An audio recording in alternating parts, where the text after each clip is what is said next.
Muhn, you are walking along the snow-covered grounds of Cryptia as you begin to enter the city. As you begin your way, it's snowing. There are signs of neon and lights and vehicles and such scattered along the street that is covered in snow. There are figures moving about, and you can see signs and hear ads and things playing from various buildings.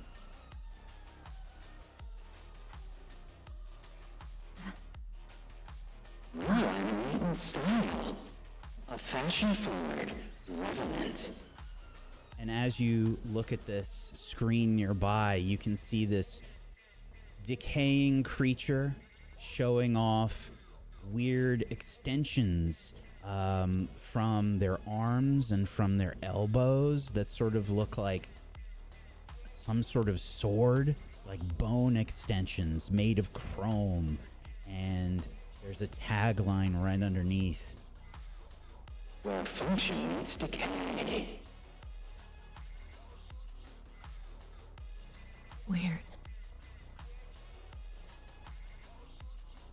There are figures moving about. You can sort of see them. I mean, they look humanoid.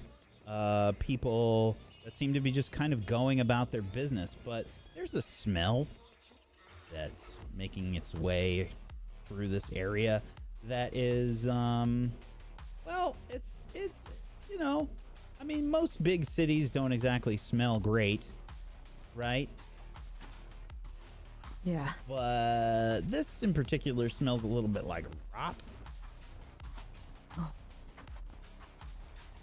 And you're beginning to notice that the people are wearing very different clothing than you've seen around the rest of Regalia. There's a lot of leather. There's a lot of like LED lights, which probably gets you wondering a little bit, built into various clothing and things. And you've probably heard about Cryptia being sort of technologically advanced, but is this what you were expecting? No. I thought it was gonna be just cool looking computers everywhere, and I don't know, maybe some flying cars would have been neat, but all of this is just, it's overwhelming, and my eyes are not adjusted at all, so I keep blinking. It's almost like looking into the sun. Everything is just really bright, and I'm just not accustomed to it at all. And I'm cold, but I can't look away. I'm just, wow.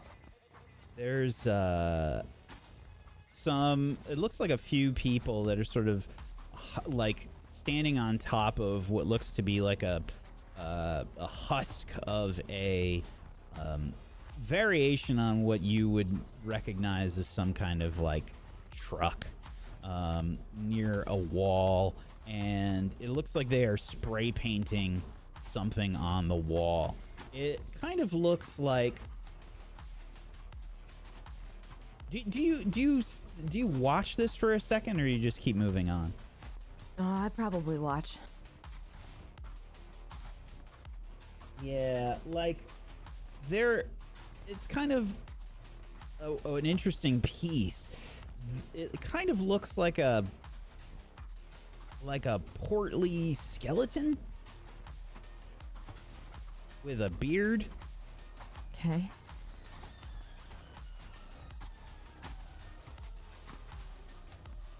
You can hear them sort of like laughing and stuff as they're doing it. Huh. Yeah, fuck him! Clack, clack! Are they... They're not being friendly, are they? They definitely look like some kind of gang. You can see they're all wearing like matching leather jackets. Huh. Yeah, I don't want any part of that. I just keep shuffling forward. Okay. Are you trying to be unnoticed, or are you just walking normally? I'm just walking like normally, but I'm definitely hunched over. I have, my cape is wrapped around me just a little bit tighter. I mean, I feel like the temperature change was just so abrupt. I was in a damp cave for God knows how long. Sure. And now I'm in snow. I'm freezing. I'm hungry, too. The more I walk, the more I realize definitely need to eat something. You come across like a busier street, and some of the graffiti that you see on various walls and things, you see a lot of the words clack, clack over and over again. And there are some other things that you notice. Various ads and stuff. There's so many ads. Just walking like the equivalent of like one city block, you must have seen like 15 ads. Some of the things that catch your eye, you see like a skeletal hand dipping into like some glowing green sauce, and it's obviously like being held by another skeletal hand, and then it's brought up to a wicked looking skeleton with like really sharp looking fangs that just crunches into this, and the ad plays. Hungry after death? Try Bone Bite, the afterlife's #1 snack for the snackless.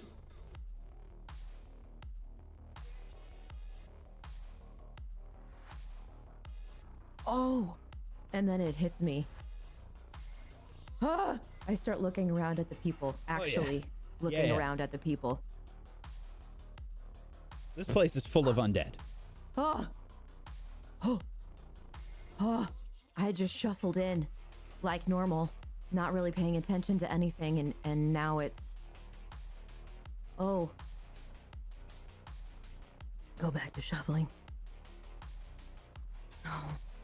No wonder, I say to myself. It smells like a carcass. Oh. Oh yeah, there's what appears to be like some, I think you can tell, like some street food vendors along the way. It's pretty busy here. Like there's a lot of people walking about. You're definitely getting some looks. Yeah, I can feel that happening for sure. Shit. I need to stay undercover. Oh. Is there any kind of vendor that's, I don't know, selling some kind of hat? A hat? Sure, give me insight and insight. Difficulty 14? Nobody looks like they're wearing winter clothing, by the way. Yeah, I figured. Yeah. I'm picturing Bermuda shorts. Oh, that's an 8. That's failure. There's no visible, like, hat vendor, unfortunately. Of course. Okay, well, I'm really hungry, so I take a look at the nearest food vendor, food question mark. Sure. And I kind of shuffle over. All right. Roll me a D10, please. Okay. It's a 4. Okay, 4. I have a list. Hold on. Okay. Yeah, this sign says Crypt Shrimp Co. You see a sign for deep fried ghost shrimp, ether tempura, and glowing kelp bites. served on bone skewers. I'll take it all. I'll take it all. I hear the word skewer. I mean, it's on a sign. Immediately I'm just start salivating. yeah, I mean, I'm not just even kinda- aware of how much I'm drooling right now. Sure. Yeah, you walk up to the vendor. There's probably like one person in front of you.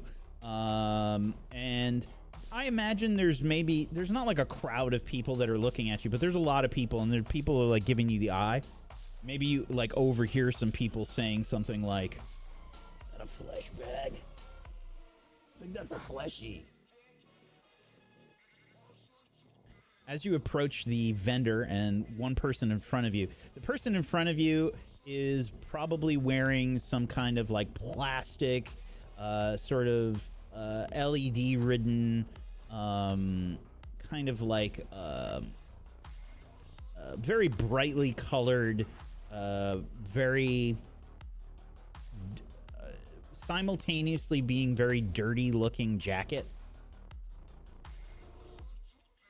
And you can see they like turn around and they've got like, you know, what we would assume would look like some kind of like shrimp kebab type thing, right?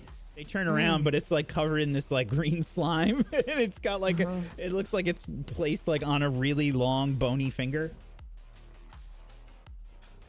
They turn around, like sort of smile, and it's obviously some kind of ghoul that turns around. Like half their face is missing. And they like turn, and this woman sort of like crunches into this food, turns and furrows like part of what's left of an eyebrow at you.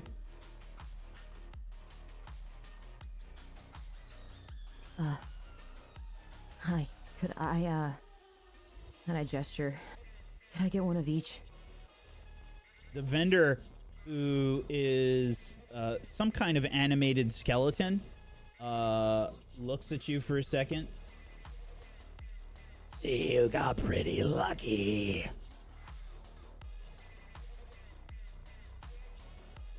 Yeah. I did get lucky. Face is still mostly intact. What sort of moisturizer do you use?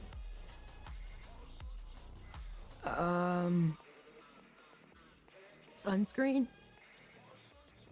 Never heard of that one. It's How good many against can I the get you? sun.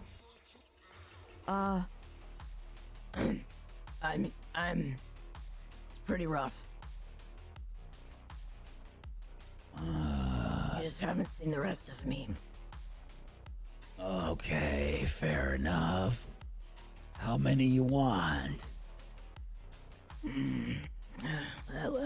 Just 2 or 3 will do it. All right. You decide 2 or 3.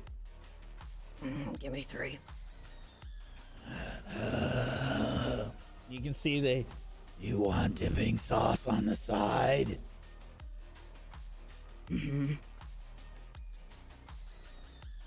Okay. And they give you like a little takeout, like little plastic dipping sauce containers in like a little shitty plastic bag. And they give you you said 3? Yeah, they give you 3 of these sort of they kind of look like shrimp kebabs, kind of. Sure. Okay. And this like neon green radioactive sauce on the side. Okay. That'll be 10 zenit. I checked my pockets.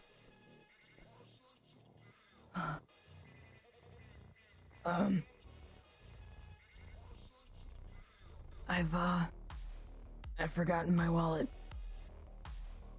I'll be back later. As I realize I don't think I actually have any money on me. So you do. It just doesn't have the space on that sheet. You still have it on your other sheet. Can you still see your other sheet, or did I hide it? Oh, thank goodness. We're just gonna retcon that. Yes, absolutely. And I reach into my pocket and I pull out the change. How much did you say? 10 zenit. 10. Oh, of course, yes. And I clack down 15. There you go. For giving me the sauce also. Yeah, no problem. You look kind of vibrant. Thanks again. And I hurry away. Yep, you rush away. I don't want her to get any more of a good look at me. And yeah, there's vehicles that are kind of like moving through here. They're pretty slow going. They're sliding a bit on some of the snow and ice. But they're not quite like Earth vehicles. The cars are differently sized and shaped.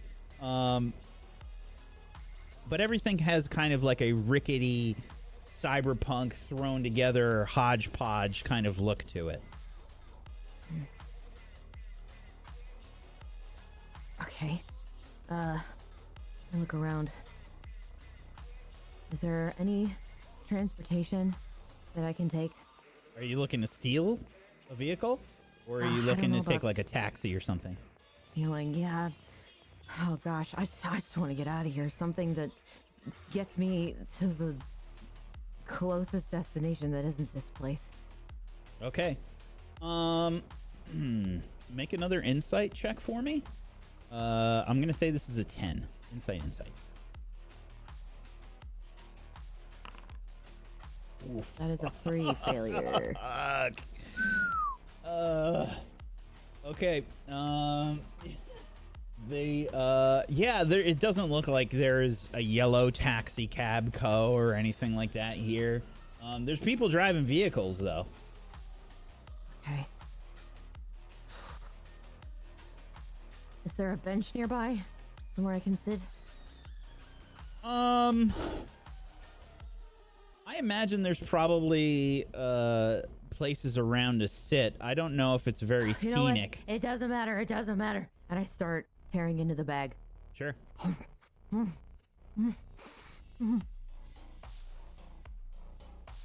I stop chewing for a second. First of all, it's not hot. Like, this isn't hot food. This is like crunchy. It's like crunchy shrimp.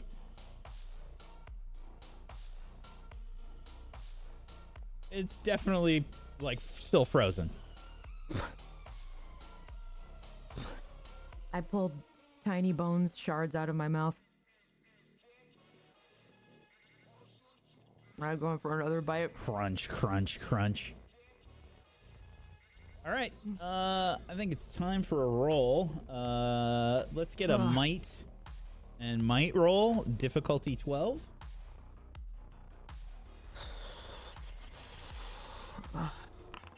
That's a success, 12. Yep. You managed to keep this down. It was definitely a challenge for you, but you did it. Whatever kind of god tier constitution you have eaten some of the most insane foods on Regalia, and your stomach and digestive system has been thoroughly trained. I feel might somewhat be part more goat full, at but this still point. like, yep, likely. I'm feeling full, but I still have an appetite because nothing's really sated when you're just eating iced shrimp bones. Did you eat the sauce? I did dip them in the sauce. The sauce was actually good. So I take the little cup and I have the lid and I'm like, Yeah, the sauce was good. It was very spicy. Very spicy. The sauce. Oh, the sauce is good. So I just eat the rest of the sauce and enjoy the sauce as much as I can. Absolutely. It's maybe meant to like offset like the coldness of the shrimp, you know? It's just like this super spicy, Meant to get the taste out of your mouth. super fucking spicy. Yep. I finish my meal and I pull my robe closer and I realize I'm still freezing, but I have some food in me now, so I just have to continue being the lone fleshy out here, trying to avoid being seen. Oh yeah. As far as what you are seeing, by the way, as you're sitting like a gremlin gnawing away at your food. Probably sat down on a curb or something. This place is pretty scary, but also like really impressive. I mean, there's skyscrapers here, effectively. There's way more undead than you probably have ever seen, and they're easily recognizable. I mean, there's people with like missing jaws and shit, and like you can see like crazy fangs, people with claws, and nobody seems bothered by the cold at all. There are a few trucks that go past that are obviously carrying like some pretty crazy cargoes. You see that there is a symbol, like a logo, on these trucks that you've seen many times as you're sitting and eating, and it kind of looks like a hex, like a honeycomb sort of, you know, that hex kind of look, except one of the hexes is a C, and underneath that it says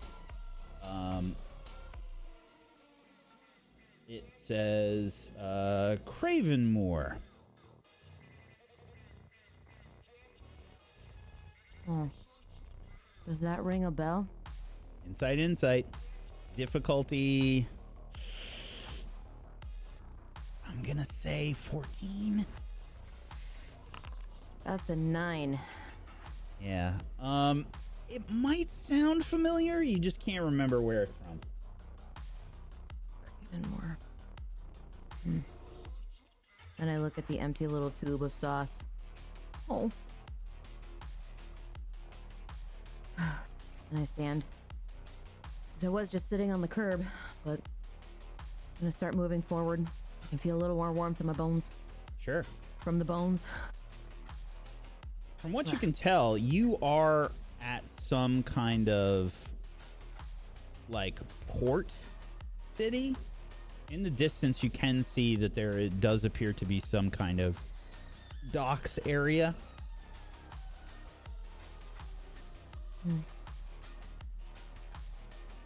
I head toward the docks. Sure. Okay. And you're basically staying on the outskirts, just trying to head towards the docks? Yeah. Okay. Yeah. All right. My goal is to maybe ask for some kind of transportation.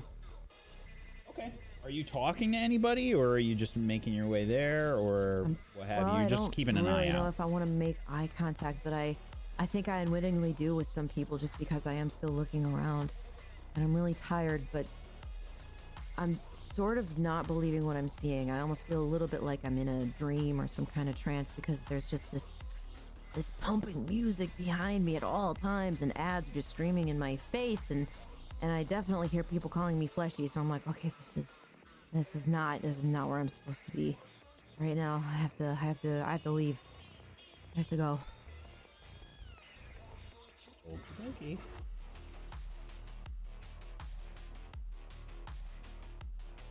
All right. You continue towards the docks, which aren't really close. I mean, you can kind of see them in the distance.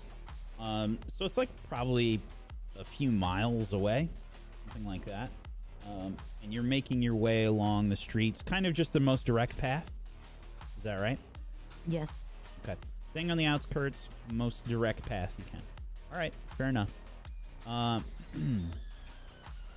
You continue walking, and it's slow. If you've ever like walked on snow and ice, you kind of have to like take your time, and it's just kind of it's just annoying, and you have to stop periodically, and you know your legs get really sore really fast because you have to keep your balance. Yeah. And it's just kind of like a slog making your way there. You're already tired, you're already fatigued, you feel yourself I mean, it's definitely a different environment, and it's very bracing and cold. So it's a different vibe, definitely, than where you were. Kind of the polar opposite, honestly. Yeah. As you're making your way down these streets, there's just signs of this. I think discontentment that you see everywhere. There's fights that are kind of breaking out. There are obviously many gangs, lots of graffiti, and you can see a lot of repeated graffiti, a lot of clack, clack, and you can see a lot of what appear to be some kind of like common pieces that are being made, some kind of fat skeleton that is just like with this beard, and like there's various like caricatures and things that you see along the way of these pieces being made. They are quite clearly, whoever this is meant to represent, these people do not like this person. Okay. While you are making your way there, these gangs don't seem to really notice you very much until you start to get closer to the docks.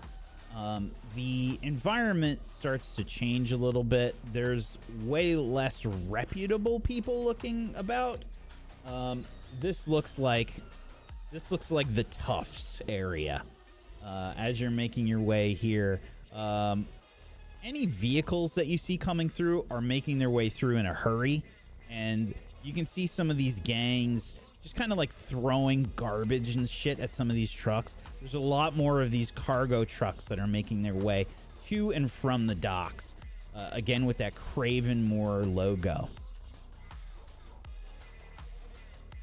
Craven Moor. How many trucks are there? A fair amount. I mean, like I said, it was like maybe 2-3 miles to get to head towards the docks. So you've seen probably 10 to 15 along the way. Huh.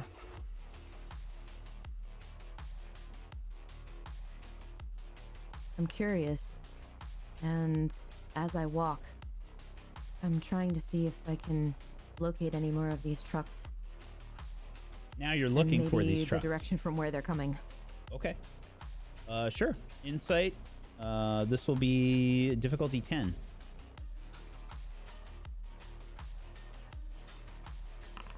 That's a 15 success. Yeah. Are you looking for where they're coming from or where they're going primarily? Where they are originating. From where they are originating. Yeah. Okay. Nearest you can tell is there's definitely some coming from the docks and headed into town. Trying to figure out where they're going is maybe like something you're not paying attention to at first, but after a while, after looking and seeing all of these trucks, you start to it starts to become apparent this must be some kind of like big deal in the city.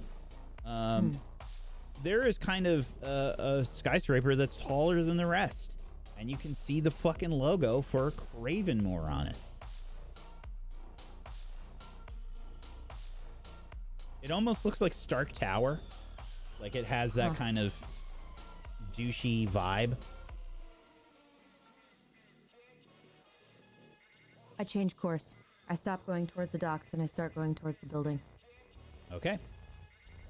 It's it's deeper into the city. And you start doing that.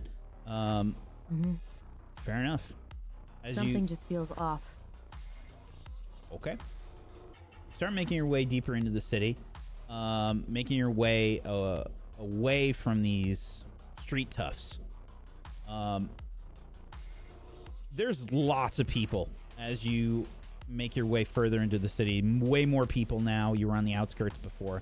As you're heading into the city, there's lots of people like walking past you, giving you looks, and I stand a little taller. Sure. People are giving you looks, and you can definitely hear like a fleshy flesh bag. Can you smell it? Yeah.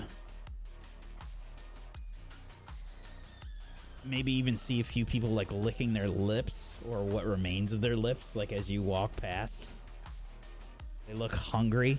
A few people look scared, but there's a few people that are definitely have that predator look on their face. I keep moving forward. Yep. I would like you to please make me a might, and I'm gonna say willpower, and we'll say that this will be difficulty 12. Okay. 15 success. Sure. There's maybe a few people that you can tell are thinking about jumping you, and as you stand taller, maybe a few of them start to follow you or get closer. And when they do, there's some reactions.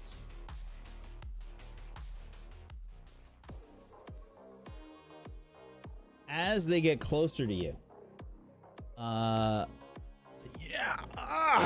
yeah, you feel that? Yeah. What is that? I don't know. Something's wrong with this one. Smells foul. I take offense at this. And I swivel around. Hey! I shower. Well, I haven't in a while. You turn around, you look, and you see them sort of a bit surprised as you do. They have like they step back, you know, like as if they're hit by something. Ah!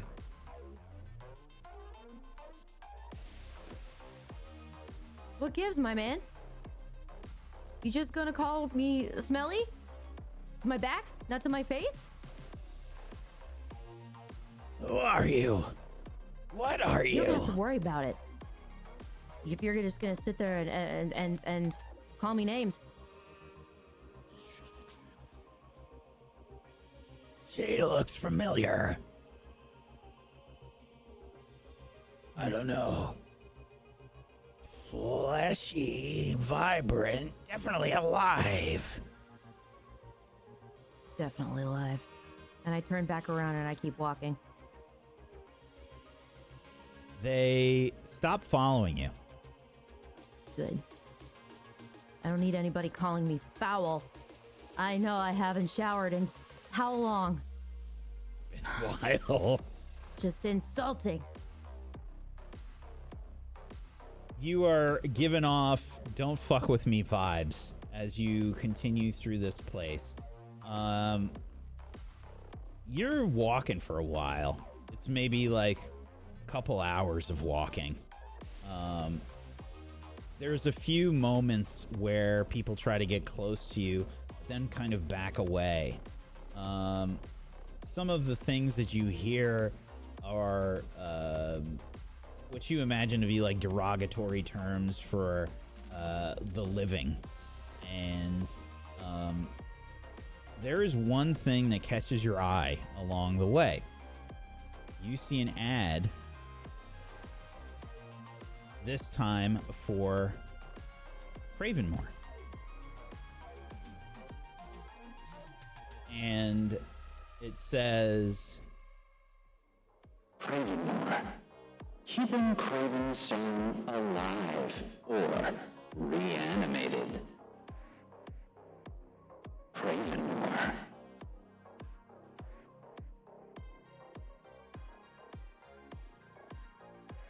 What is this? And I go further into the city. eventually you make your way to this tower,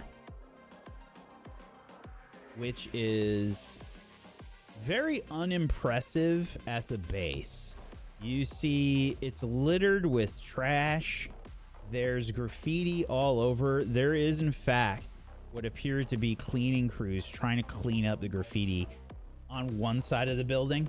And you can see, like, in the alley right next to it, there's people painting fresh graffiti on this. And you can see clack, clack all over in various places. And you can see that there is more of that depiction of that large skeleton and doing obscene things. Can I go in the building? as you look in the front of the building, you can see it's got what you would expect. It has some doors. This thing's fucking tall. This is a giant skyscraper. Sure. You can see there appears to be what appears to be like landing pads at various points on the exterior of this building, and the front door is essentially like a very corporate looking sort of front door. It's kind of like glass and steel and stone. It has a sort of a more technologically advanced brutalist look to it. Okay. Yeah. So you walk up the stairs to the front of this building here, and you can see right away that there's some kind of security desk inside. There do appear to be like cameras and shit around the door. Can I use the door to go in? You walk right in. As soon as you do, you can see that there is like a well-dressed corporate, but also still very undead attendant or security personnel at the front desk. Definitely doesn't look like a standard skeleton, by the way. This is a hulking sort of creature.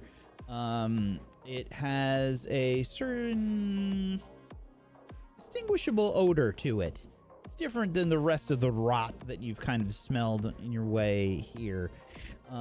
This one smells a little bit like garlicky. Huh. I... What's your business with Craven Moore? Hi. I'm actually an emissary, and I am unfamiliar with your business. I was just passing by, and we really were wondering what this building was all about. My company and I. What company do you work for? Do you have an appointment? Oh, we might be on the appointment list, although they might just be expecting me at the top. Name?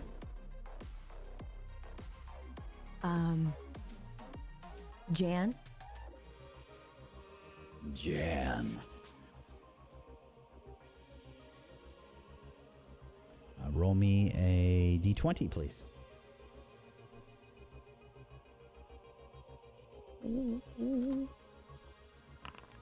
Holy shit. Yeah, I got a Jan on here. You're way early, though.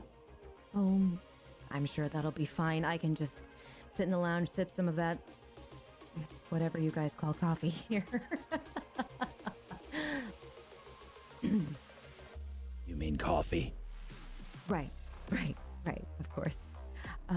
Elevators this way? Oh, Yeah, I'll I'm buzz sorry. you Do you in. guys do guest passes here? Of course. Here's a visitor pass. I hold out my wrist expectantly. Oh, okay. They Sure. just slide it over. It's like a little laminated card kind of thing. I put it over my head. Great. Thanks so much. And I make Just kind my way of over grumble. to... This person, like, as you walk around, by the way, you can see that they're not sitting in a chair.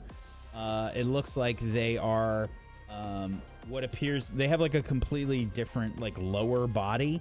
It looks like they've got some kind of lizard man creature body below the waist.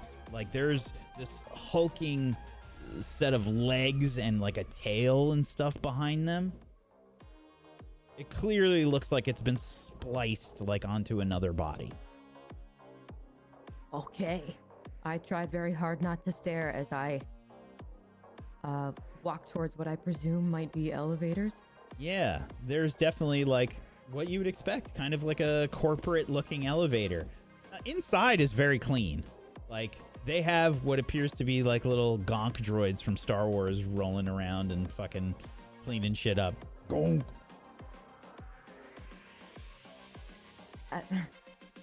I sort of scuttle by one and head into an elevator. It's basically a gonk droid with a Roomba. Like, it's just a gonk droid's been stapled onto a Roomba. Now it's rotating around. Yeah. Okay. And yeah, you head over to the elevator and you push the button for the corresponding floor. Yep. As you go in, there's probably yeah, definitely. And there's like, I think you can see like, probably not in the lobby. I imagine there would still be ads and stuff playing. Various like Cravenmore ads. I have a list of so much shit for this place. I gotta find the right ad.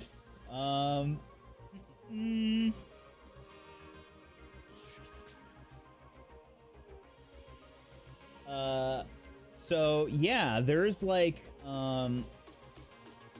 ads for different Cravenmore stuff, and you can see like biotech resurrection services, undead augmentations, reanimation legal services. All of this shit is like running on various ads. Does it make sense for any of it to go along with each other? Maybe a little bit, but it's definitely weird.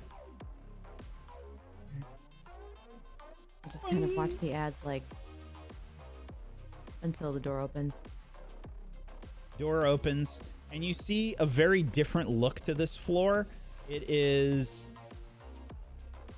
very like luxurious. There's like a sort of, it's like a crushed velvet kind of look. You know, it has that feel to it. Like there's way too much velvet on stuff. Like the chairs are covered in velvet. The like there's like tapestries. It looks way different. This, whatever this is it almost feels like a completely different designer than like the lobby. You come into this place and there's paintings and shit that are hung up, and the paintings depict strange looking people. For one thing, you've never seen them before, but one of them definitely resembles one of the caricatures that you have seen around town. There is a skeletal looking person that has a beard and kind of shoulder length hair, depicted in various scenes, all of which are self-aggrandizing. They're just like, you know, being adored by various people, and like just there's like pictures of this person with what appears to be some kind of like dog skeleton creature. It's a very different kind of feeling now in this place. Whoa. Okay. So I'm just kind of strolling through this hallway. Yeah, so there would be like a, there'd be like a warmer in here. It's probably not any warmer in here, is it? There would be like a receptionist, like at a front desk, like as you come out of the elevator. Sure. Oh, hello. Hi. Hello. I have a meeting up top, and I show them the pass, just hoping that they'll understand. Yeah, they scan it on some kind of device or something. Boop, boop. Yes, Jan? Yes. All right. And let's see, I have you here. I have you here from Necrotender? Yes. Yes. We only have the finest tending there for the necros. Go ahead and make an insight and willpower. Difficulty's 12. Oh boy. Oh my god! Shut up, dude. That's a crit. That's the thing. That's a 14 critical. What would you like to use for your opportunity? Oh my gosh. Oh gosh. Hey, let me. Opportunity. Let's see. Oh gosh. I would love information. I think that's the main thing I'm looking for. So anything that maybe is like laying on the desk or something up there, I'm like, oh. Okay, so you're looking for information about this place specifically? Yes. Okay, this Yes. company? Mhm. Okay. Okay, so I don't imagine that there would be too many things like on the desk, but I do imagine that there is probably a brochure. As cheesy as it is, there's like a brochure on the desk. You can take this and wait. Your meeting doesn't start for another hour. Oh, that's fine. We like to make sure things are early. So thank you, and I take the brochure. Well, I'm sure Mr. Cravenmore will be appreciative of that. He's a very busy Certainly. man. I'm sure. Thank you again for your help. And I turn around and I mouth, because I cannot believe my luck. And I open the brochure. Sure. What you see in the brochure is kind of like a,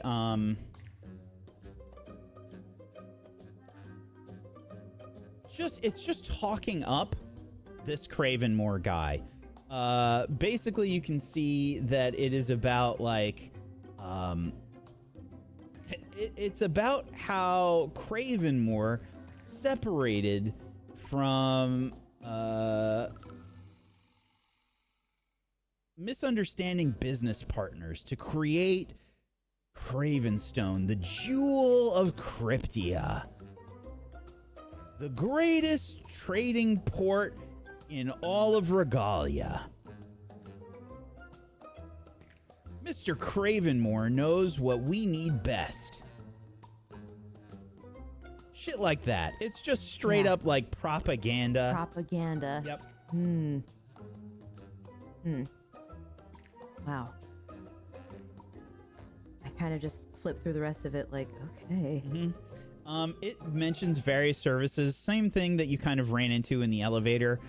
Talking about like reanimation services and like, it's like all corporate spun lingo for all of it. You know, it doesn't actually tell you anything, really. It just kind of vaguely says what they do using corporate lingo with words like synergy and stupid shit like that. Doesn't really have any substance. It's just vagaries. Okay.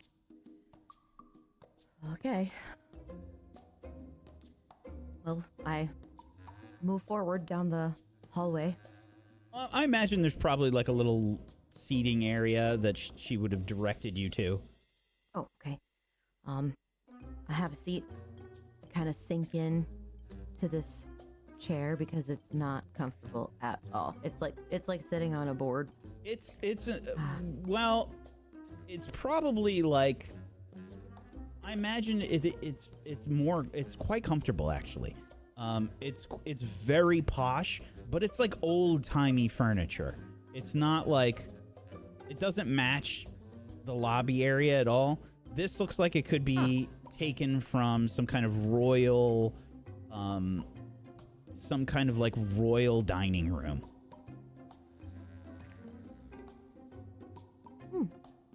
And everything's like velvet. Wow. All the like padding on it, everything's velvet. I've been so used to sitting on stone and laying on the hard to cave surface that I'm not used to it, and I start going like, wow, that's what a quality seat. Would you like any liquefied slimes or coffee? Oh, gosh. I'm off of liquefied slimes on my diet, so coffee will have to do. All right. Would you like one sugar or two? 2, please. A sweet tooth. Okay. Yeah, yep. Minute later, So good. she comes back with like, She comes back with like a fucking, just a regular looking coffee. Oh, and I take it and look at it like it's just the most precious, priceless thing in the world. And I take a sip. You're sure you don't want any slimes? We have a really nice mellow ooze smoothie. Oh, I'm sure this will do the trick. Thank you so much. All right. Does it taste like coffee? Yeah. It's just like coffee. Oh, and it's the best thing I've had. Maybe in recent memory, and I just savor every single sip of this coffee with 2 sugars in it. Mm-hmm. It's gone pretty quick. Good. It is so good. It's like sending my brain into overdrive with how good this just basic cup of coffee is.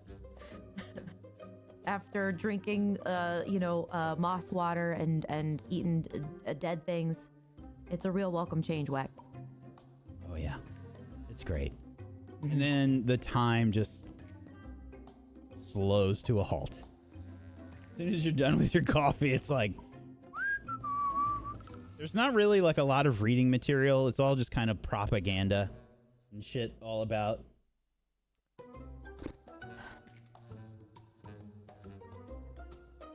I look around for anything to do, and I kind of twiddle my thumbs.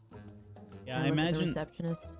I imagine there's probably like a leftover magazine or something that you find lying about. Like it's like it fell underneath one of the tables.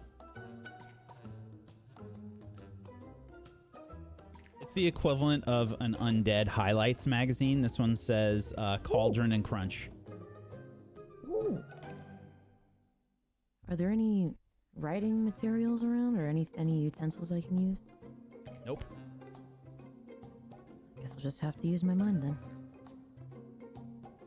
There's a find the difference picture in here, so I'm just looking at this. It's all undead themed. Everything's like undead themed. Oh, there it is. There it is. I found it. The tibula is missing.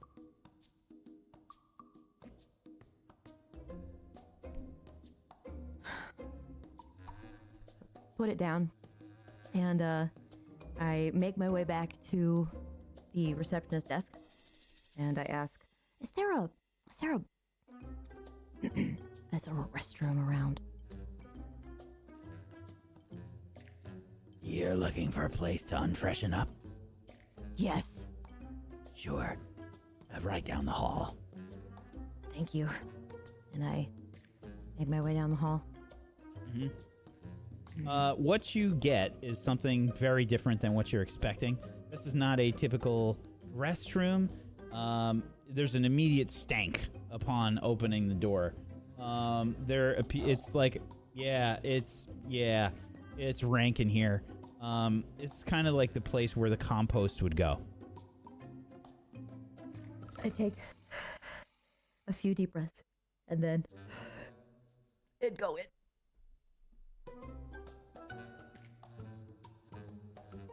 Oh yeah, there's like where the sinks, you imagine the sinks would be, like it's probably like some fresh fertilizer, and like the stalls are probably just like, I imagine they're just kind of like pits.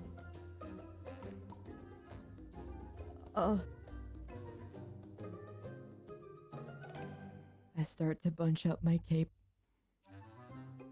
Oh man. And I close the stall. And I guess I gotta figure this out now. What are you supposed to do with these 3 seashells? What are these 3 seashells doing in here? And we hear the toilet. We hear no toilet. We hear no flush. No, there is a button that's here. Oh, there's a button back here. Yeah, there's a button. Yeah. There's a button. I press the button. Oh, God. All right. You press the button. There's this weird sound that starts happening. It sounds like... What did I do? And I immediately, I let my cape go like, ah! and the stall opens like, and I just close it. You I don't leap even- I don't even forward care and what you see happens. this like crazy like purple worm creature like it looks like one of the fucking dune worms come out and like and then it like sinks back into the pit. Oh. Okay. Wow, am I glad we don't have that at home. I go to unfreshen up. Is there a mirror? Oh yeah.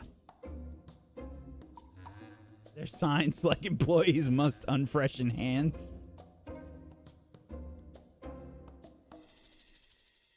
Oh, look at my dark circles. Oh. Nowhere to wash my hands.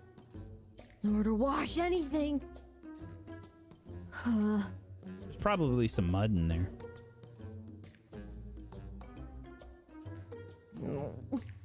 When in Rome. And I put some mud on my hands. Feels nice. It's a little warm. Actually doesn't smell too bad.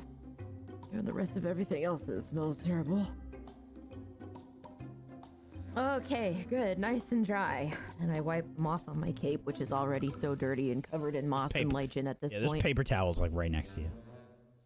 Oh! And I walk out anyway without using any paper towels.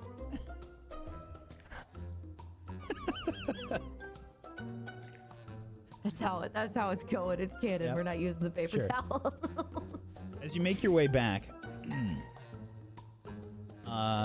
you can see that the receptionist appears to be speaking to someone on what appears to be some kind of communication device.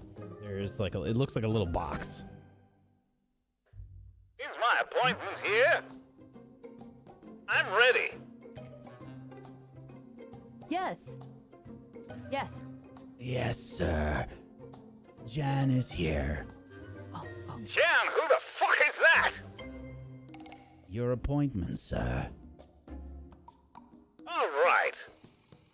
Well, send her in.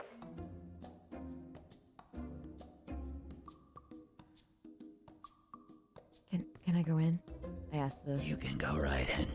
He's Okay, in a bit thank of a you. mood today. Oh, okay, thank you. Noted. And I straighten up a bit. And I go in. Knock, knock. You open this luxurious wooden door.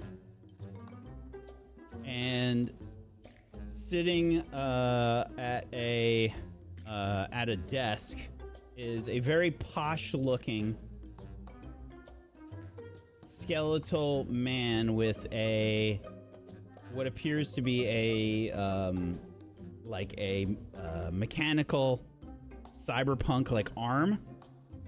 He's wearing purples and has a golden cane, and he's wearing kind of purple shaded glasses with very thick, luxurious shoulder length hair and a beard.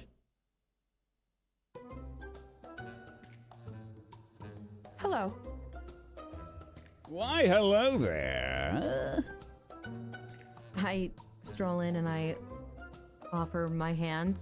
I'm Jan of the Necro Tinder Company. Tender. Excellent. So glad to see you. I presume you've been told what our company does. But of course, Jan. How could I forget? Right. So, on that note, I'm actually here more as an emissary to find out what it is that you do in your day-to-day. Wonderful. Really- My name is Laser Cravenmore. Oh, okay. And I look at a notebook and I take a pen and the notebook from the desk and just sort of start writing things down. Okay, great. This is for our documentary. Oh, what now? Oh, it's for a documentary on some of the greatest leaders of our nations. Well, slap my tits and call me Martha. Okay, Martha, you ready? Just kidding. Okay, where were we? You were introducing yourself? Yes, of course. I'm sure you know of me, but I am in fact Laser Cravenmore, Yes. the CEO of Cravenmore, the founder of this city. Amazing. Surely you must know of me. Oh, well, of course. I mean, I know of you, but I don't Cravenstone wouldn't even exist if I hadn't broken away from my... Never mind. Oh, no, do tell. I'm It's so a whole curious. thing. Oh, well, all right, if you insist, but we're really here to learn about who you are behind the business. He gets up and walks around and sits on the front of his desk as you sit on your chair, and he's just straightens out his attire, and he's leaning a bit closer to you, and he says, so, tell me more about this documentary. Yes, so we are highlighting some of the most, as I say, important leaders of our nation today. I am really just an emissary talking to these leaders here, but you were our first choice. So my goal really is to understand more about the person behind what makes this business so great. I have heard of you, but again, I don't know much of you. And I don't know much about Cravenstone, if I'm going to be perfectly honest. Why? Do you come from one of the other shitty cities in Cryptia? Well, if I must admit, I'm not from Cryptia at all. But Gasp! I am very familiar with the lay of the land. Well, I'm sitting here as I talk. I am just hoping against hope that he can see that I am absolutely talking out of my ass. you're trying to look like you're talking out of your ass? Oh, rather the opposite of that. Okay. I'd like to look like I'm doing okay. Sure. Okay. Yeah, go ahead and make an insight and willpower. Difficulty 12. Oh God. Ooh, that's an 11. Failure. Where are you from, Jan? You promise not to say anything? All right, I won't make you promise anything, but Oh, these lips? Oh, well, I don't have them anymore, but when I did, lock and key. good man. I'm originally from Koga. I'm Holy certain you're shit! familiar.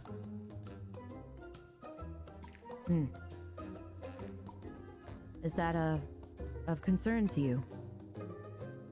Well, that depends. Are you from there now? It's a good question. Let me phrase it this way. Not on their business. How about that? It's my homeland, but I haven't been back for some time. And I mean some time. I was really, literally, figuratively living in a cave. So I'm just trying to gather more of the knowledge that I've been missing here. Well, darling, you can't spell Craven Moore without more. That's very accurate. He waggles his eyebrows, clearly not really paying attention to you, what the actual contents of what you're saying. Well, Mr. Cravenmore, Your first name is Laser? Oh, yes. You can call me Laze, though. Oh, Laze. Oh, okay.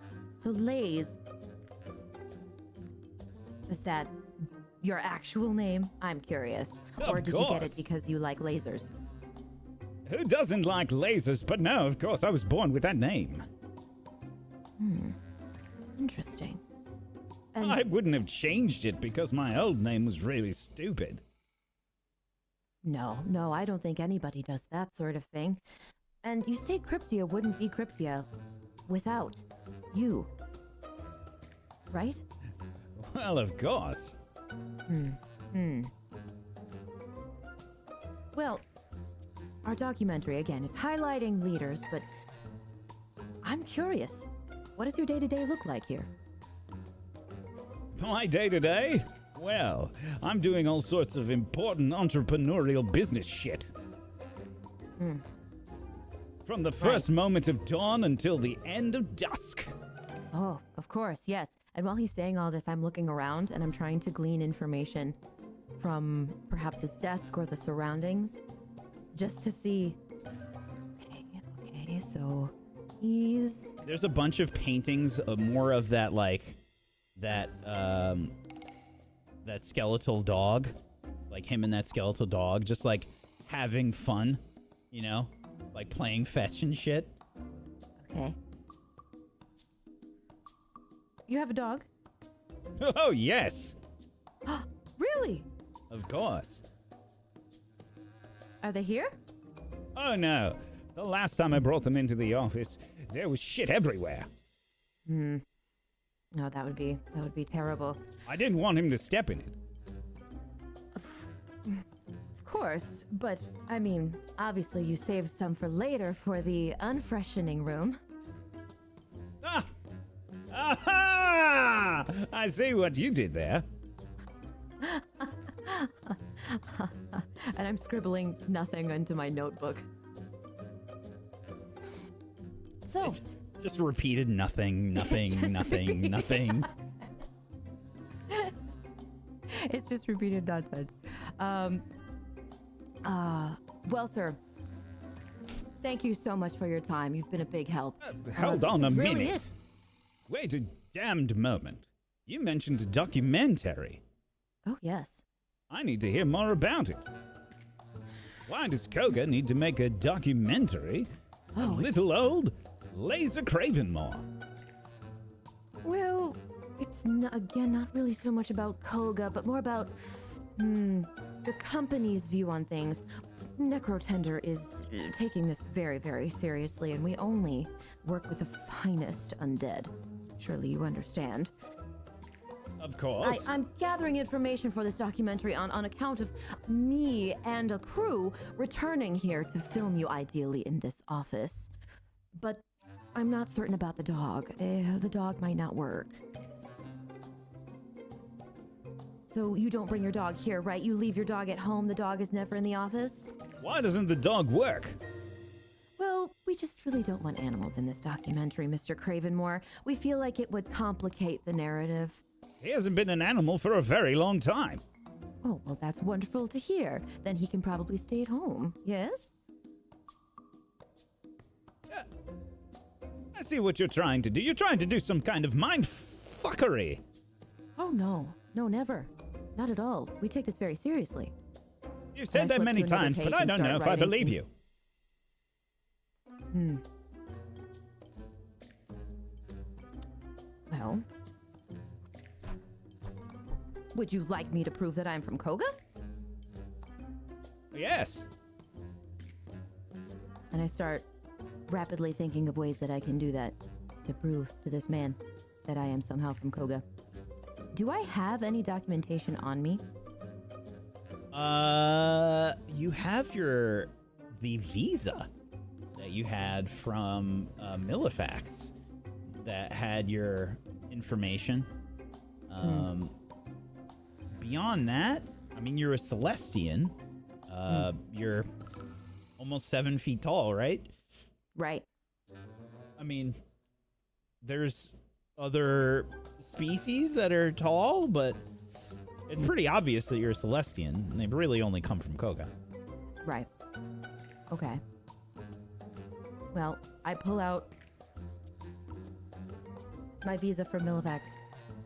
See, This is where we just shot for the Empress. Holy shit, you're tall. Yes. One tall drink of slime. And I look at myself. Slime, And then I get the gist. Oh. Yep. Tall drink of slime. That's me. Were you curious about Koga at all? Perhaps I could provide some information since I am the one who came knocking at your door. You keep mentioning Koga in this documentary, but I have to wonder, what's it all about? Why does Necrotender want to get involved with Laser Cravenmore? Are you looking for me in some sort of swimsuit? And I raise a hand to my ear. One moment, Mr. Cravenmore.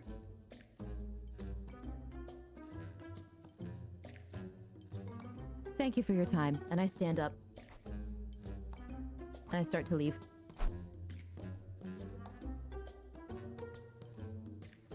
Mr. Cravenmore? God damn it, what is it? Can't you tell I'm in a meeting? That's the problem, sir. There is another Jan from Necrotender here. I start walking faster. Hold on a goddamn moment.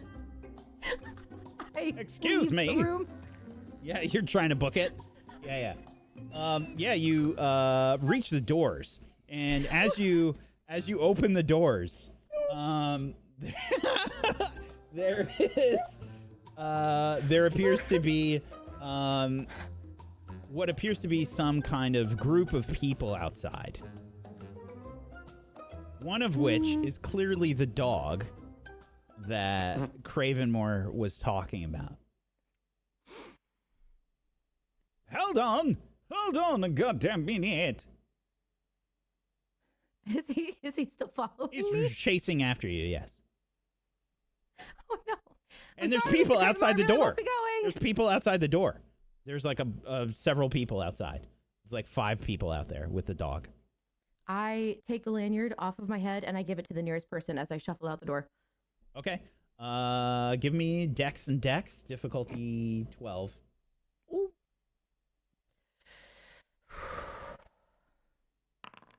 Ooh, that's an 8. That's a failure. Yeah. You try to give them the like pass, and they appear to like know that something is wrong. One of these people is clearly like a security person that like immediately slices. It's like one of those anime scenes where like you just hear the sword get drawn, like the EI strike, where it's like, whoosh, and then the lanyard attached to the pass is just like separated and slowly falls apart. The no. pass like falls onto the ground. Clack, clack, clack, clack. Ah, my entourage. I see you've arrived. Just in time. We've got someone here that does not belong. As you see several members of this entourage looking very different. They all look kind of posh. One of them looks human. And they look alive. And they also look very strange because you see that they have these sort of, I don't know what to call them, sort of like, do you remember the bits on the Matrix, like on the back of the spine, like where Yes. they had those kind of ports? Yeah, they kind of look like that. There's one like on the shoulder, and it appears that there's another one on the other shoulder, and this person looks very haggard and just kind of exhausted looking. Do I recognize them? No. No? Where do you think you're going? We weren't done with our conversation. Oh, I think we probably are. I got enough information. I got all that I needed. And I Unfortunately for you, I don't think that I have. You're not going anywhere. start getting annoyed. Okay. What is it that you need from me now? Because I can get out of your hair. No mess. No fuss. We just wanted a little bit of information on you. That was all. But you were very rude. And who is we? Necrotender. We don't work with dogs. Not true. My receptionist just said that Jan from Necrotender was now waiting outside. They could have also led your receptionist astray. I'm sorry, but I really must be going, and I try to walk even faster out of there just to avoid this guy. The entourage gets in your way. Cravenmore. Is it Cravenmore? Because you can't fight your own battles? Oh, don't worry, darling. I'm one of the finest liches around. I think we'll see about that. And I can smell a fight coming, I think. I start getting ready into a defensive stance. The entourage begins moving about you. Jasper, come away from there, please. Don't mind Jasper. He's my best friend. He's my pal. He's my boy at home, my rotting soldier. He's my stinky cheese, my delicious juice boy. Great. Noted. These guys are making me uncomfortable.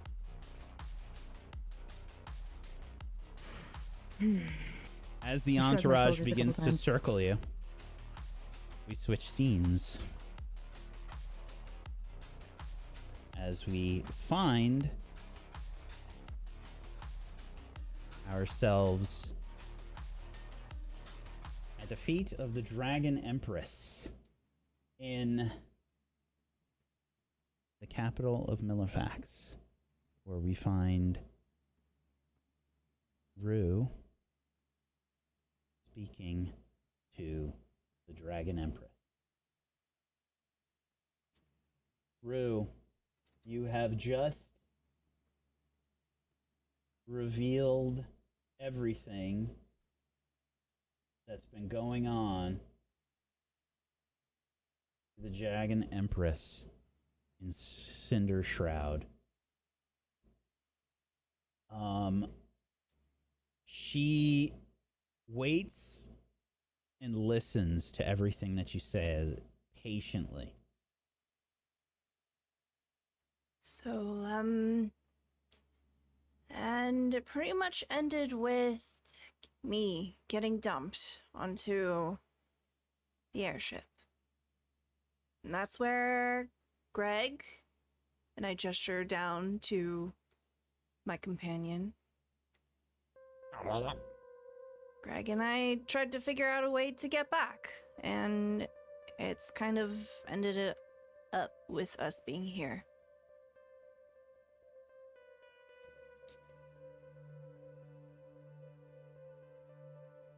Yeah. Your tale is strange. I know it's a lot to take in, but it's the truth. And it's what's happened. And it's why I need your help, Your Majesty. So I need to ask Muhn something. Yes? How much did you tell the Dragon Empress when you were together? Ooh.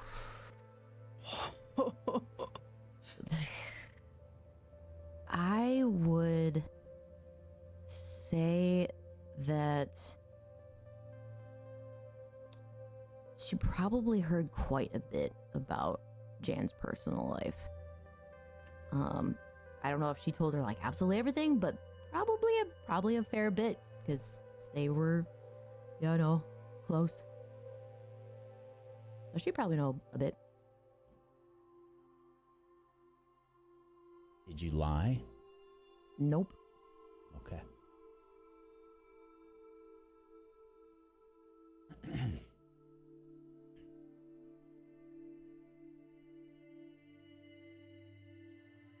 I see that you're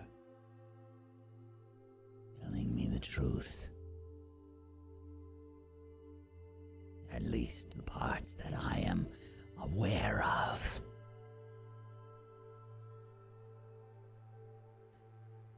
Muhn, or as you call her, Jan.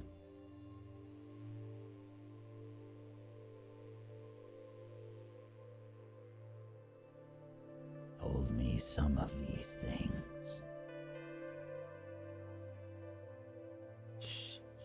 She's my best friend. Even now, after everything. If there's anything that I can do to bring her back, I'm gonna try it.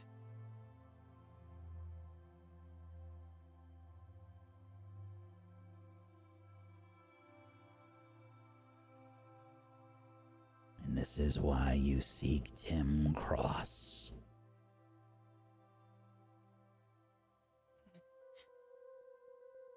With that, my knuckles tighten as I pull them into fists.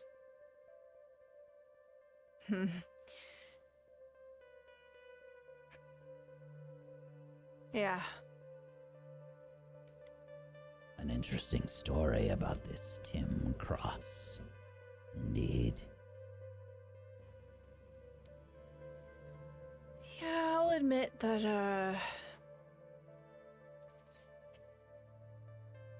I probably should have read the pamphlet for the convention a little more closely, but I didn't think it was relevant at the time. Regardless of what happened to you in this other world, it bears no matter here in Regalia. That's not true, Your Majesty. He comes from where I came from. He's here. I saw through the video feed what he did to her. He's very much a real threat, as much of a threat as Valkyrie might be. Perhaps. But one thing that I know, the Valkyrie, Muhn, before she even met this one, there were tales of her losing control. And more than just tales, I had seen it personally.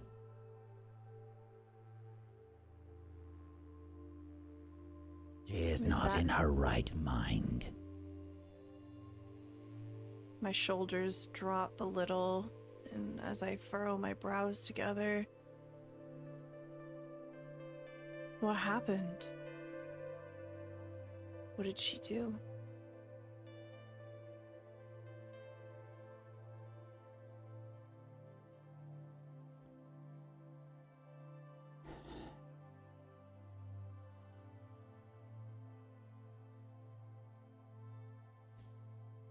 This is not a game of question and answer. Suffice it to say, this Jan that you knew, she is gone. No. No. Jan took me back to the airship.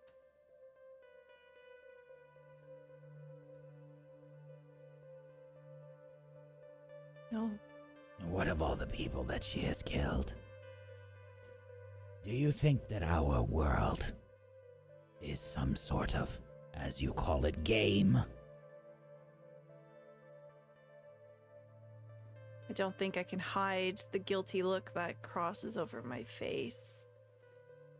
The Empress descends the stairs. And she stands before you. She towers over you. She's about a little under Muhn's height. So probably like 6'7", something like that. I look up at her as she approaches. And there is that sense of like impending doom as she's descending the stairs. Every step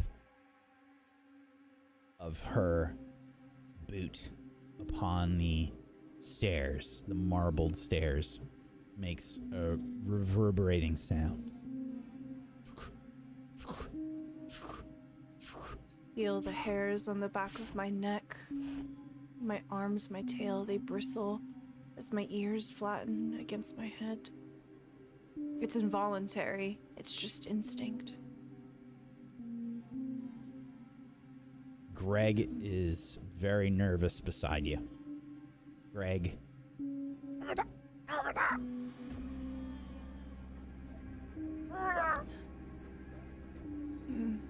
Dragon Empress reaches the last stair and she grabs the front of your clothing and lifts you up off the ground. And she slaps you across the face hard.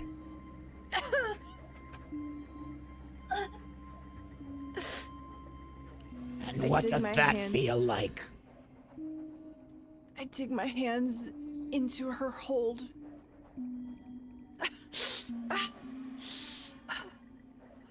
Does this feel like a game? She slaps you again. No. Oh. Does this feel like a game? No, Your Majesty. She drops you. I fall into a crumpled heap on the floor. I don't get up.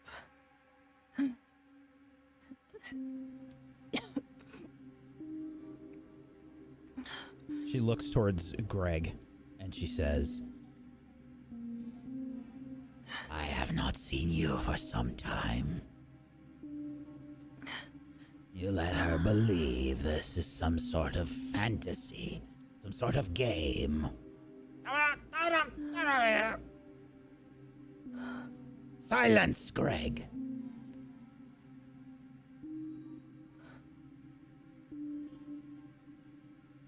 Is your connection to Muhn severed?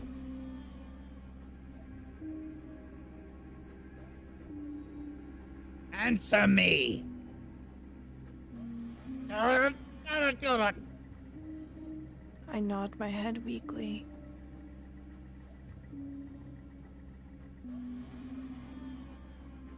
I bite my lip.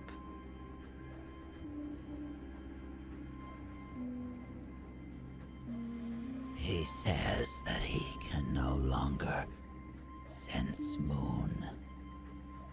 Their companion bond is severed. What? I look over to Greg. He kind of looks down at the ground.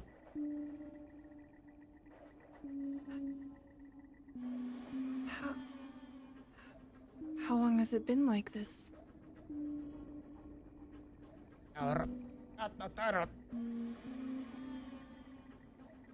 Since you arrived at the ship.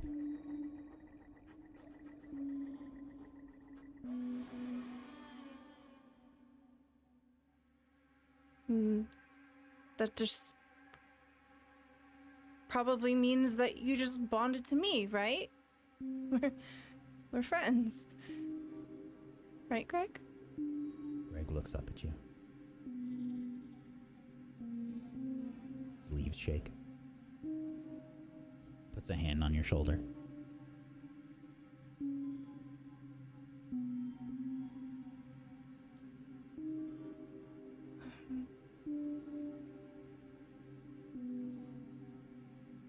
Listen to me.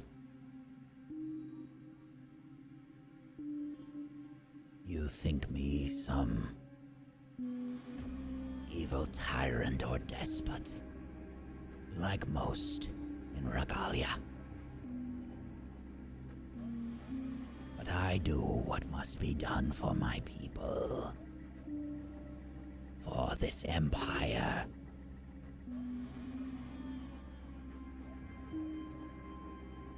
I severed all of my ties with a Valkyrie long ago. And you should too.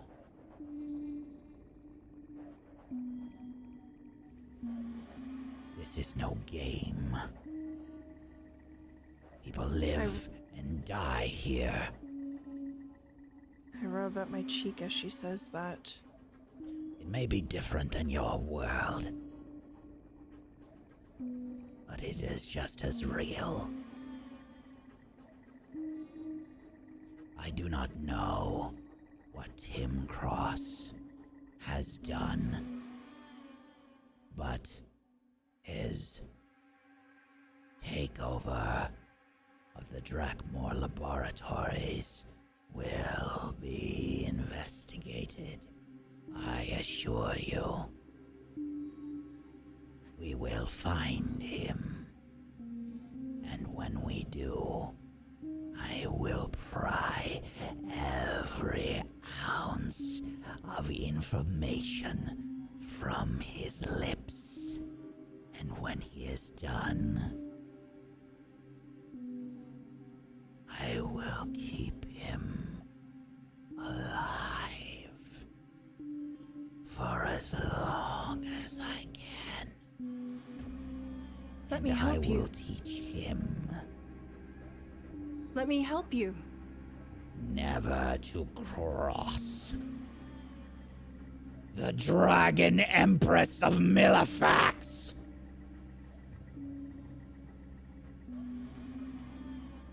Please. Empress. Let me help you. Surely he knows that I'm not from here. You could use that to your advantage.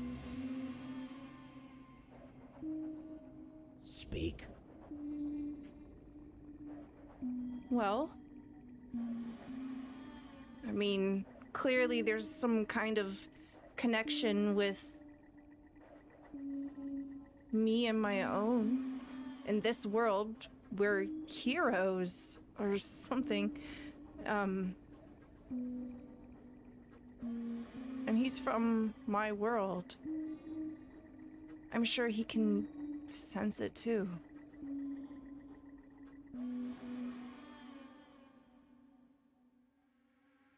Maybe my friends can help. She begins to walk up the stairs back to her throne. She sits down roughly on it. She snaps her fingers. I crawl a little bit in her direction, still on the floor. You could use my companions and I as bait. You could draw him out. She snaps her fingers, and you hear the stomping of guard that remains. And they open up a door. I sit back and I watch. As this door opens, the dragon behind the throne eyes this scene as you see two guards entering, dragging someone by the arms into the chamber. The guards deposit this person behind you as they slump to the ground. You recognize this person from the Drakmore laboratories. Their uniform is disheveled. They are bruised and battered. They have some burn marks. They were in the lobby walking past you when you first entered the labs. A survivor.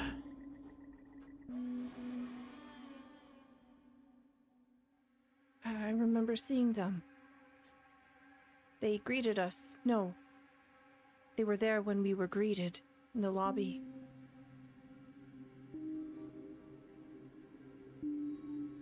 They're kind of whimpering a little bit.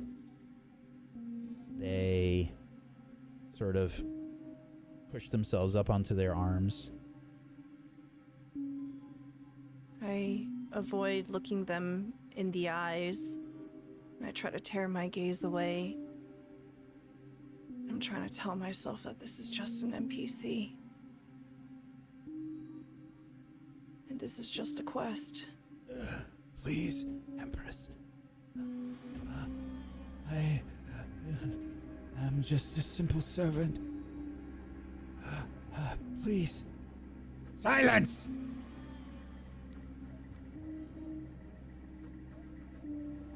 This one has already spoken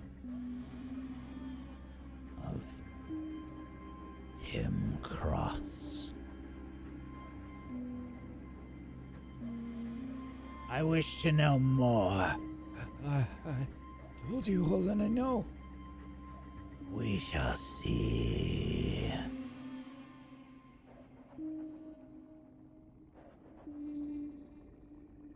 She motions towards you, is one of the Savior's party.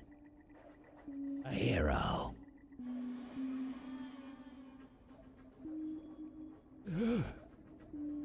Your Majesty, I don't understand. Can you sense it upon her? What? Open your mind. I don't... Oh, there's something. You see this person, maybe out of the corner of your eye, looking towards you? Yes, you feel...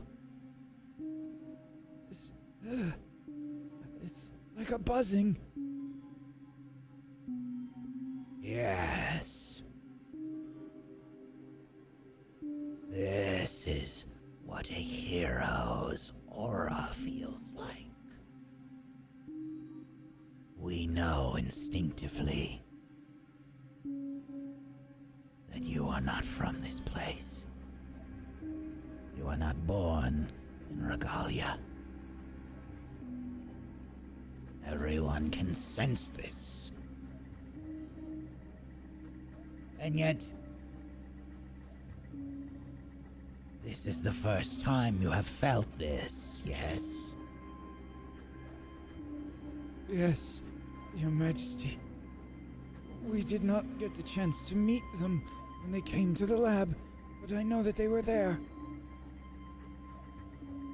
And yet, you met Tim Cross.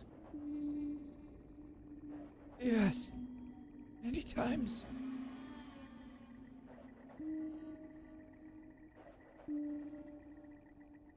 Is Tim Cross a hero? I turn where I'm sitting and I look down at the attendant. I sense nothing from Tim Cross.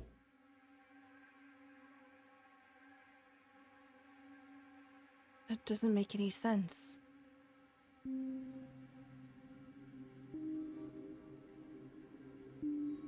That doesn't make any sense. How can he be here?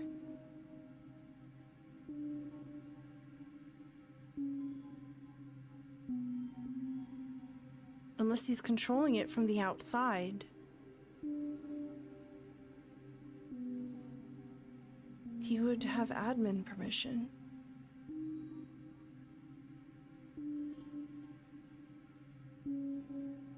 You say this word, admin. I'm not an What does expert. this mean? Speak! The other party member, you might remember, he's a slime. Bo. He knows more about those sort of things, but in my world, Regalia was...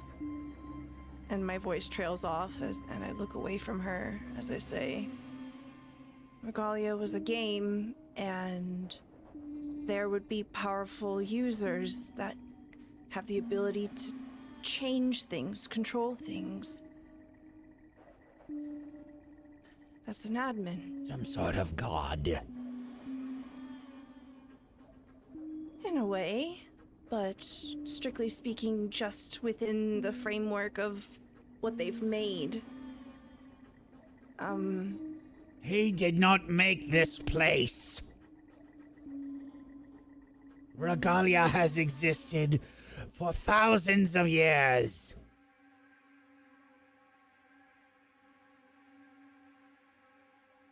I shrink down under the weight of her voice.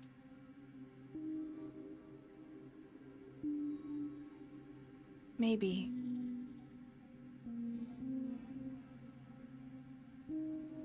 Do you think it's impossible that maybe this world isn't exactly what you thought it was?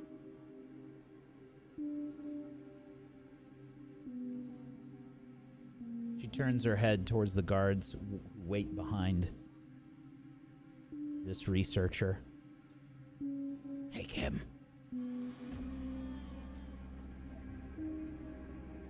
Please, Your Majesty, please, I only wish to serve Melifax. Please, my family. Your Majesty, please! Please, not Close back my to the eyes dungeons! tightly, and I look away.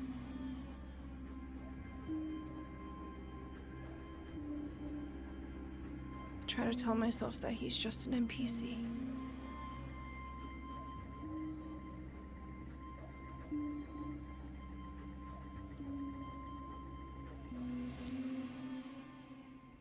Do you know where Muhn is now?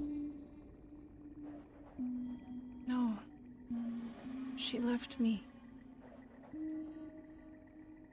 But I think if I'm reunited with the others, maybe we can find her.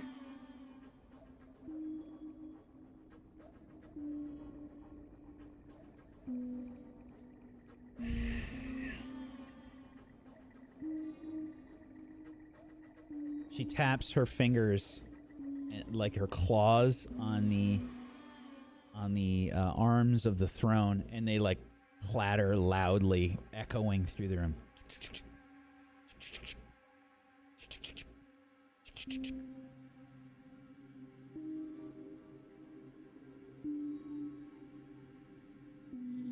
I look at her feet. To pay extra for that.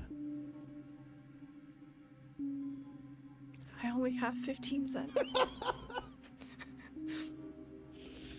I couldn't resist, sorry.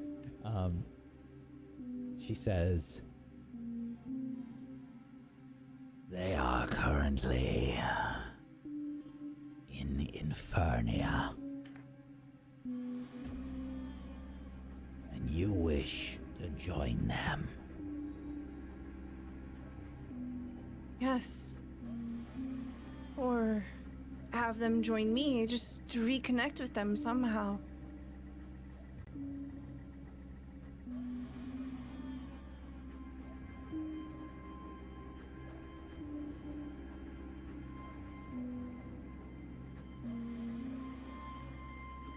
is a way.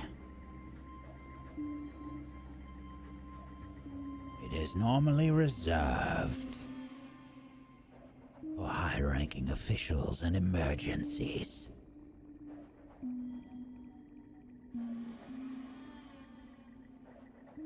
My ears perk up and I look up at her. You will contact them. Now, I assume you have some sort of communication scroll. Yes, of course. And I open my inventory in front of her and I pull the scroll out of nothingness. I hold it in front of me. Yeah, you can hear like the guards like drawing steel. Like the lances get drawn up the second you pull out your inventory. And Empress waves a hand. I have a scroll, a communication scroll. I've been in intermittent contact with them.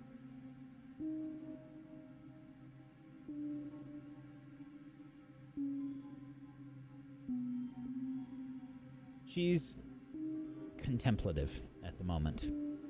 She's staring you up and down. I struggle to find which will be more beneficial, for you to join them or for them to join you.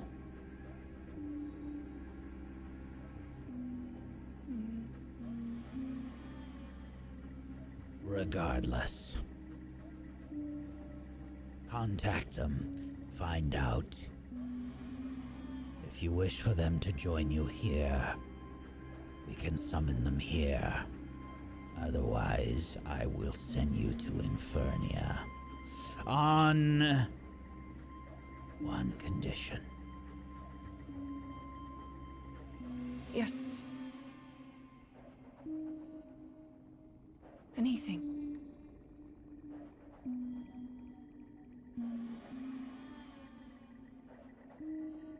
You will find Muhn. And when you do,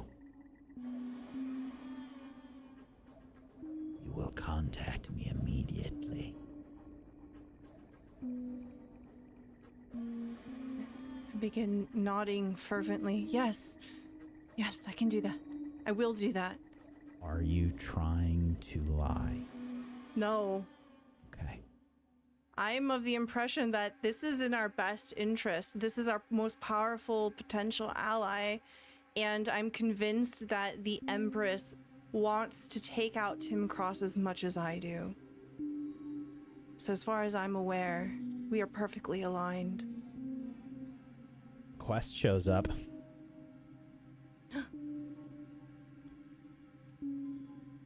I reach a hand up in the air and I begin to access the quest log. You can see a new quest from the Dragon Empress. Find Muhn. There's no reward listed. I can do this. I will do this. And I close the quest log.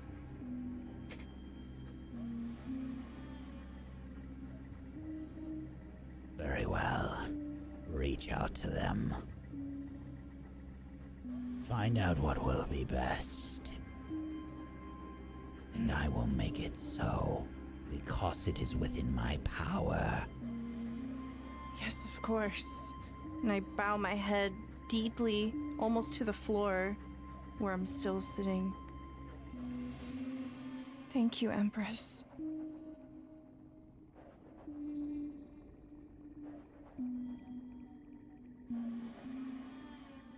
She motions towards the guard and they begin to escort you out of the room. I slowly, stiffly get up to my feet, and as we're leaving, I gesture lowly to Greg to follow me. Greg stays behind for a second, and Greg and the Dragon Empress begin to have a conversation. She's speaking. Does not appear to be the same language that Greg is speaking. It's kind of grating, and it sounds like leather sort of rubbing on leather. Sort of sounds coming out of her mouth, but Greg seems to understand. Seeing that he's not coming immediately with me, I'll stop about halfway out of the room and turn and just watch. Ha!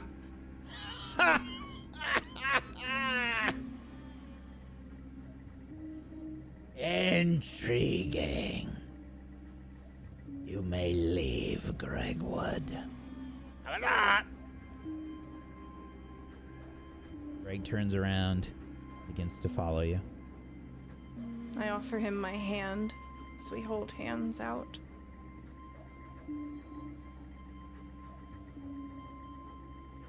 Step outside, and the guard, I guess the guard will sort of transfer you to the guards that are outside. There's 2 guards outside the door. One of them begins to speak with this guard and says, "The Empress has bade them to contact someone and get back to her. See that you bring the message back promptly." Yes, Guard Captain. And they begin to escort you to some kind of like waiting room type area.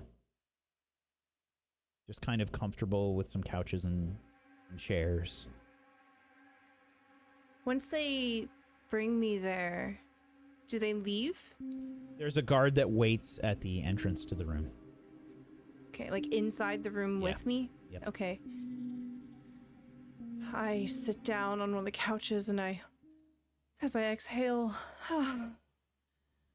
so much tension leaves my body. I curl my spine. Greg, are you okay? That was a lot.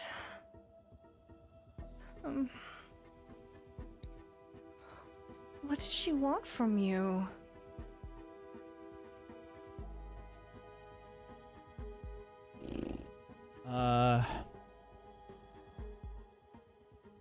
Greg shakes his head.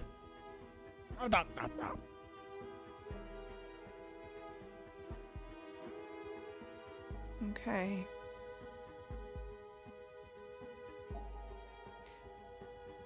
Do you think that this is a bad idea?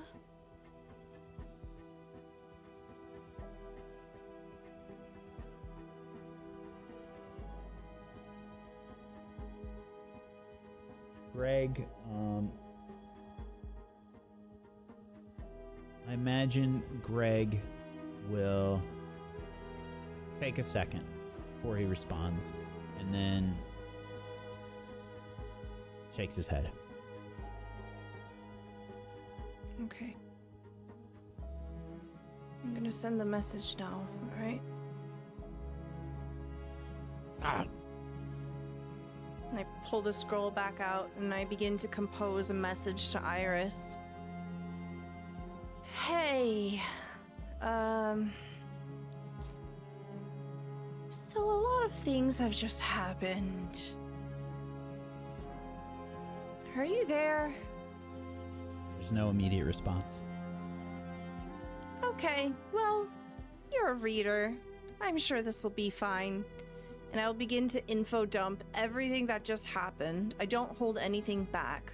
And I'll just tell what happened in the throne room with the Empress and the deal that I have agreed to. Okay.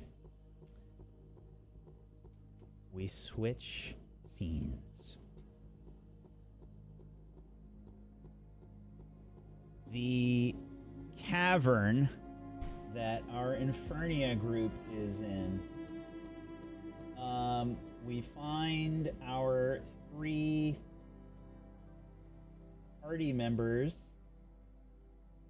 kind of in a sticky situation. The shadow has leaked from the ceiling onto the ground, and you can see these wolf dog-like creatures begin to manifest from the shadow.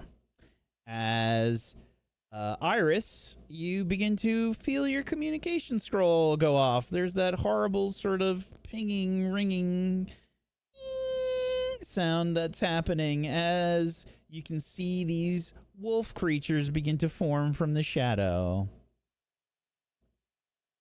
And I need you all to please roll some initiative. Uh-oh. Shift click that initiative check for the group, or the group check for whoever's doing it. I'm not. My initiative sucks. I have a question. Sure. This is above table. I wasn't here. Did we get the things from the test? The gifts from the test? No. This is the thing that you're reward that you're doing the thing that gets you the reward. Oh, so the other reward we didn't get? Correct. No, the one from the previous thing that we did to get entrance, you did get one of those 3 options that were given to you? Yeah, I wasn't able to get that, but I would have gotten the gloves. Okay. So we can add the bonus while we do this. It's +4 to initiative for that as well. I think that's what those gloves did. Sure.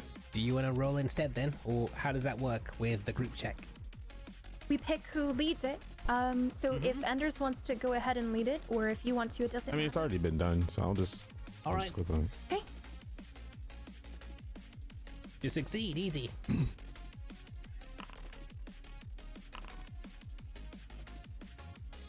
Roll a 10. Not sure if that means anything.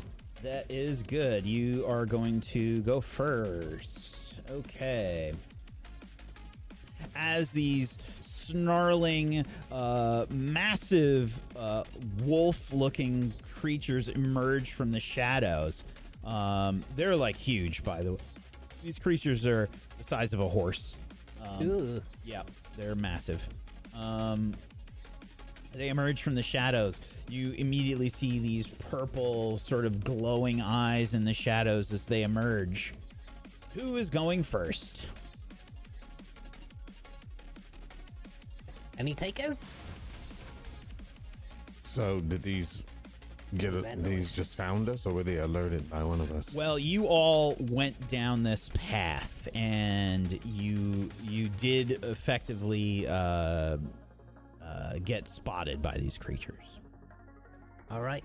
I'm gonna go ahead and tumble and roll in front of my party, bounce up into the air, and then the front of my slime's gonna open up like a gaping maw, and as it pulls open, it makes a weird noise as I make a thundering roar.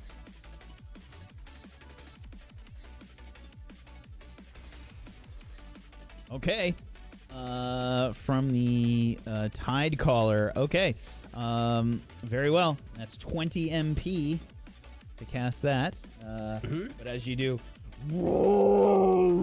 reverberates like a bass speaker. I think we see from the back, you see Bo vibrating like a bass speaker, you know, with the subwoofer, like. Yeah. Okay. And that's gonna cast Shaken on all 3 of these, yes? Okay. And that's my turn. Alrighty.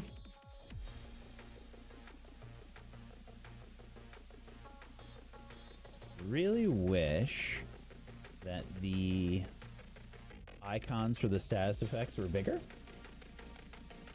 They're teeny tiny if you go to that right click menu for these creatures. Okay. Oh, right. All right. And let's see. The first one here is going to... Ooh, we could do that. We could do that. That's interesting.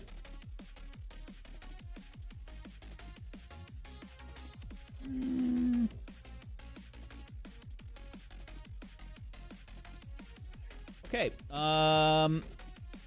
I think the first one here is going to unleash its own sort of roar and howl.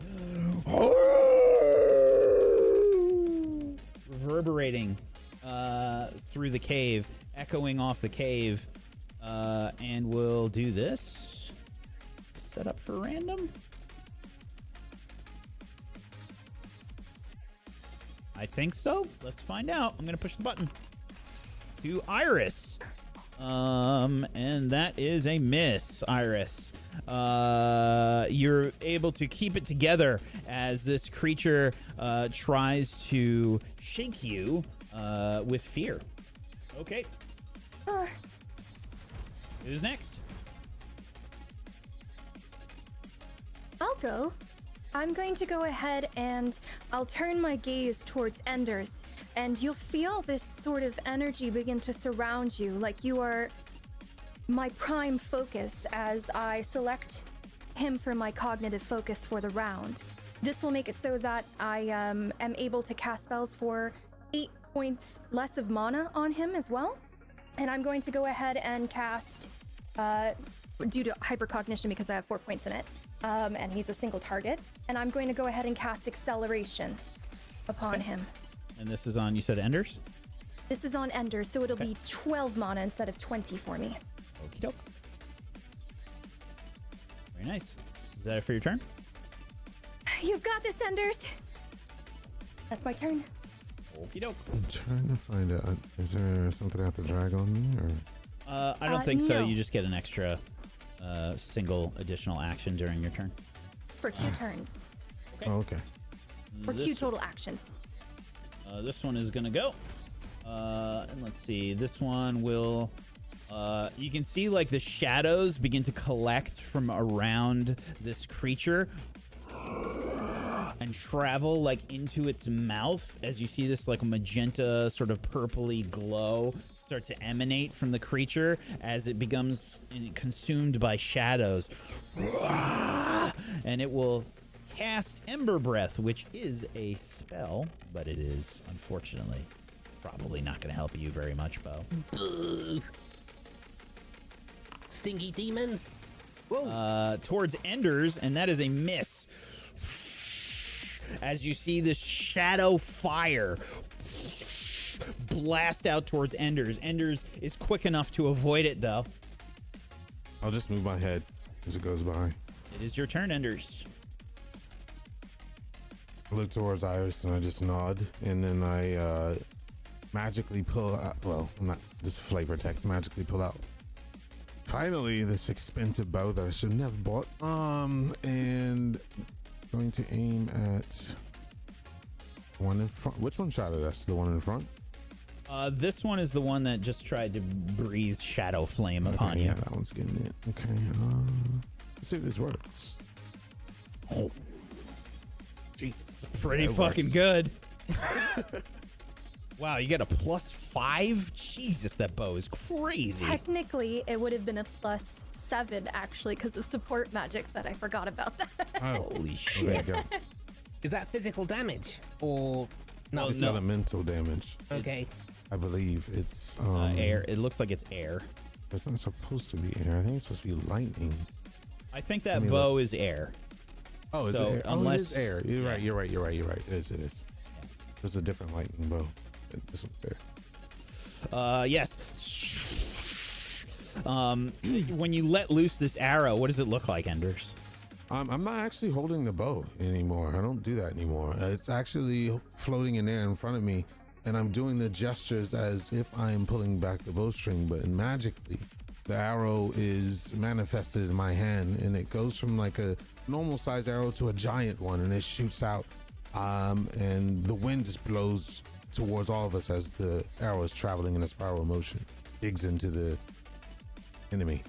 Loretta Great Bow energy.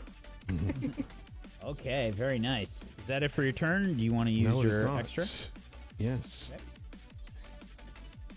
And with that, I'm going to collect the air from the stream of the first arrow and do it again. Another hit.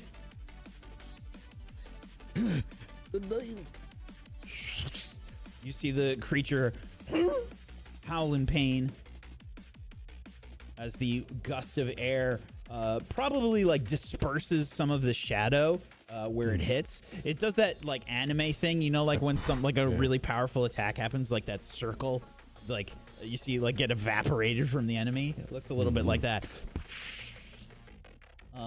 Okay, very cool. Let's see. The last one is going to go, and it will attempt to also breathe this shadow flame, the Ember Breath. That is a hit, this time on Enders. As you launch that second attack, Enders, you don't see the one in the back casting this shadow flame. It looks a little bit like fucking Amaterasu blasting out towards you, and it like catches up onto your leg and burns you. You feel intense 25 fire damage from this creature. New round. No worries. Who's first? I bounce up into the air, and then my membrane starts to freeze over and go, and then just a small opening forms, and freezing breath shoots out at the nearest creature. Oh, which one has been hit the most? The one in the middle. Which one? Middle. All right, then it shoots out at the most whacked out looking one. How dare you? That's a crit. Ooh. Opportunity. Opportunity. What do we get? Opportunity. Can I kill it? No. Opportunities give me.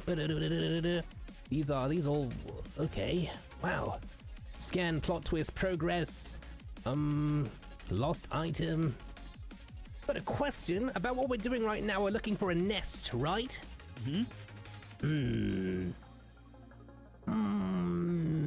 Maybe. Maybe perhaps would doing progress kind of lead us to the nest? Maybe information might help? Well, I think both will kind of give you the same thing. I'm gonna just sort of tie them both together here. And I would say definitely, yeah. I'm gonna say that you can maybe when you hit this creature with the ice, you can reveal like what appears to be I imagine probably like a trail of blood. As some of the shadows from this creature were covering it, maybe you didn't notice it when you first came in. You appear to be on the right path. For something was bleeding and it was dragged through this middle path. Okay. I believe that this thing is also going to get +5 extra damage because they're shaken. Very nice. Okay. Let's see. Did that actually happen? Nope. Very nice. Okay, okay. The kind of the rime that kind of covers the creature starts to like, as it starts to melt because it's ice, it starts to look like slime. You hear a bit of a psss, and then like it drips off him, and then kind of like returns back to me as I get 2 mana points back from consume. Oh, very nice. Very nice. That's my turn. Okie dokie. My gather slime sound effect. Okay. It's literally called gather slime. The one that jump scared me that one time. Okay. Very nice. The one in the front here is gonna go. And I think what it's gonna do is rush forward and try and ghost bite somebody. Ooh. Okay, let's see. Ooh, that's a crit on Bo. Bo, as you're sort of recovering that slime from your ice attack, one of the other ones, the shadows quickly move across the ground, and the creature like pops up from the shadows, and it takes like a chunk out of you for 17 physical damage. And why did that target regular defense? That's a mistake. That should be targeting magical defense. Still should have been a hit with an 18 crit, but I will fix that. Okay. Wait, so their attack was a even number? That means that I get to counterattack, baby.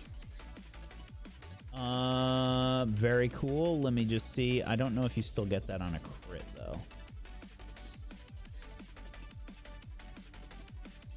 Hits or misses you. It doesn't say shit about a crit. Okay, but hold on. It will also get an opportunity on you. Okay. Which is gonna be you pop. Affliction. I think we're gonna make you. Oh, let's see here. Weak. Oh. Doesn't sound very nice. That's weak. correct. It's not in the knees because he hasn't. Reduces my might die by 1. Yep. I'll press that. There you go. There you go. Okay, now you can do your bullshit. All right then. Yes, I will. I swing my axe like pseudopod at the creature. So it would be this first one, not the second one, but okay. Same difference. That is a hit. Okay, for 16 points of damage. And then as I do, because I forgot to before, and I think I can do it now as well anyway. Ooh, did it die? It shouldn't have. It was supposed to do the one that I had targeted. I don't know why it did do that. Okay, well, regardless, I will use, let it go. Come on, brain, work faster. I'm gonna use Genoclepsis, so which means that I'd like to know what, Theria forms it has. And for listeners, a Theria form is basically like, what kind of creature is it? Is it a flyer? Is it like a wolf kind of thing? Is it a bird? Is it a plane? And then I can get features from it. Okay.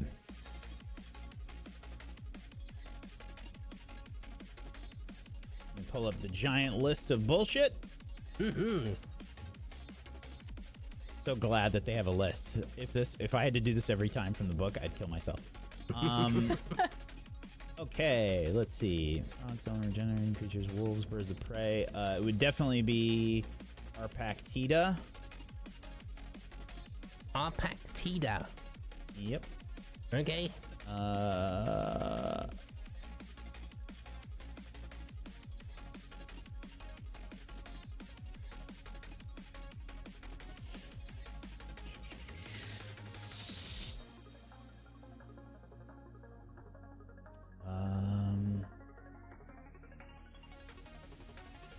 I think that's it.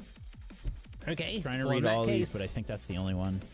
In that case, my slimy exterior starts to look like it's got like, it's almost like leaves, but like fur.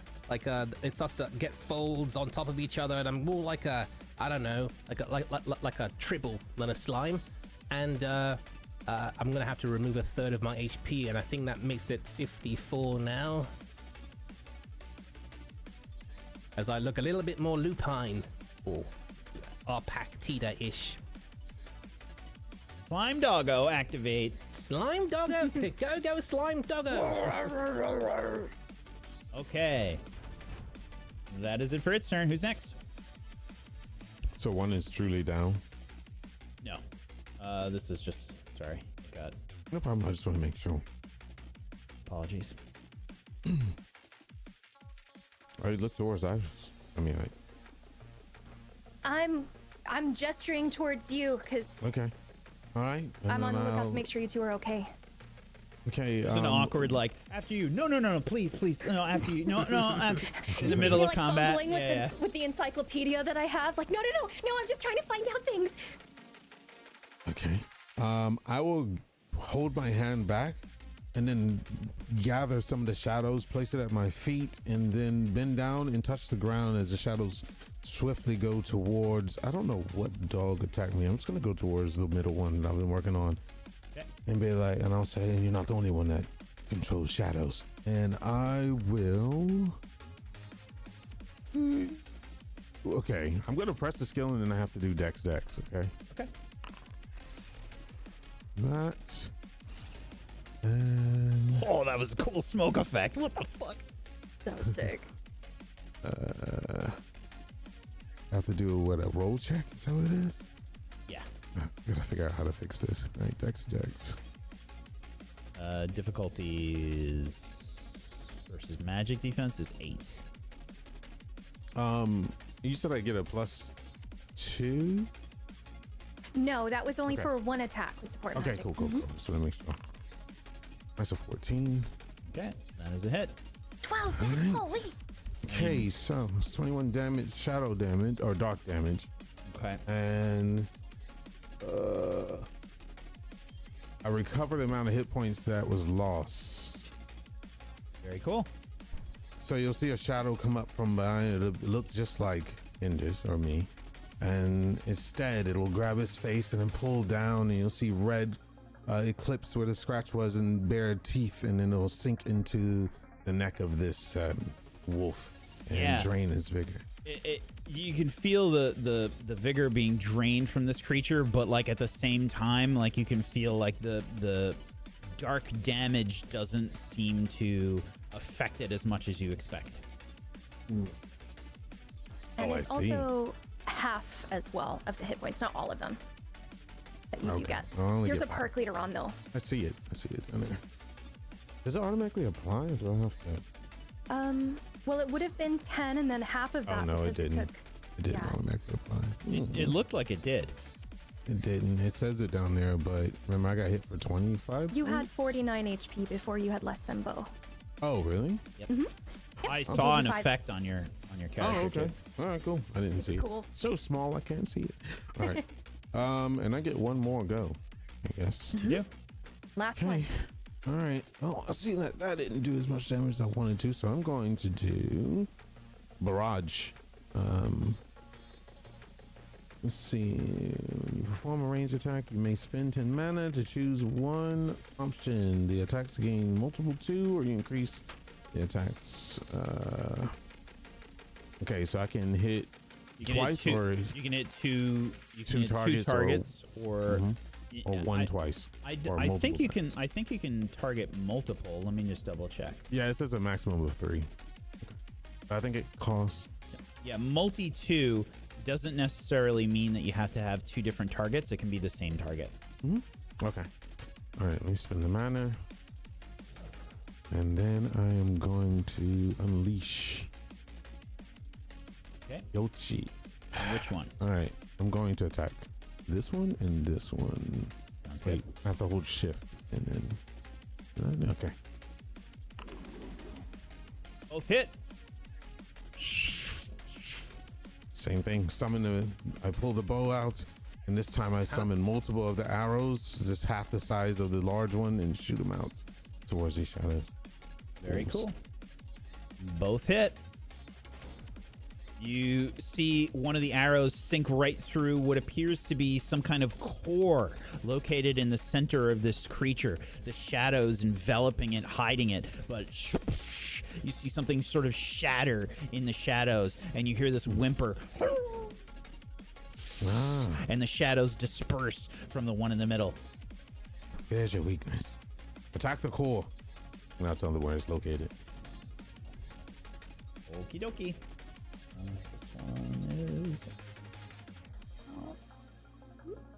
Okay. The one in the back is gonna go.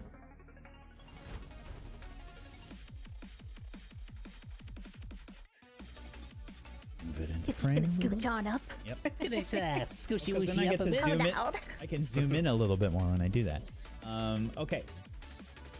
This one is going to... Let's see.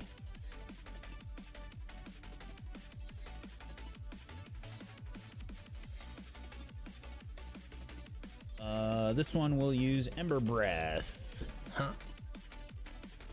As you see it begin to collect the shadows, you get ready to breathe that shadow flame again. Go! That is a hit on Bo.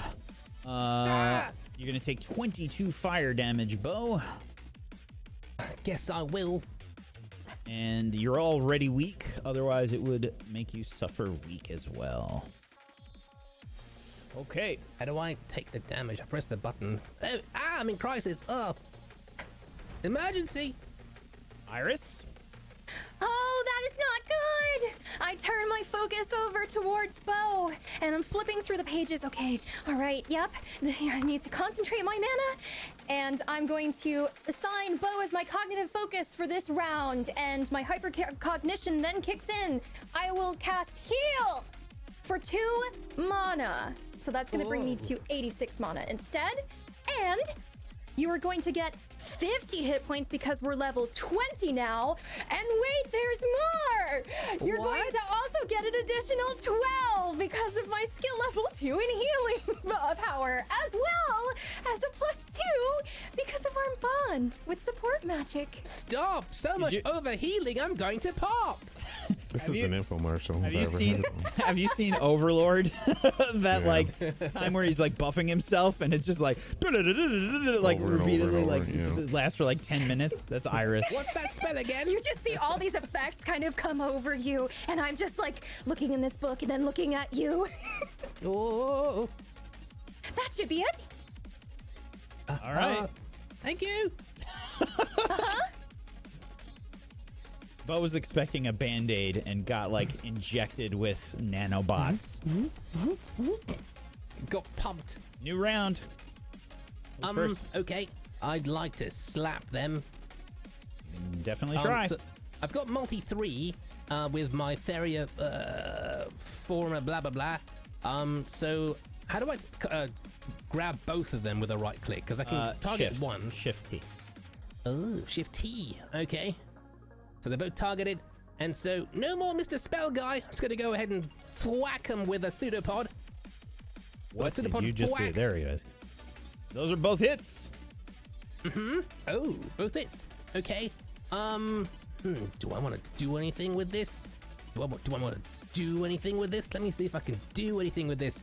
Let me just filibuster a tiny bit because I can't remember where things are. Oh, okay. After you deal damage. DM skill.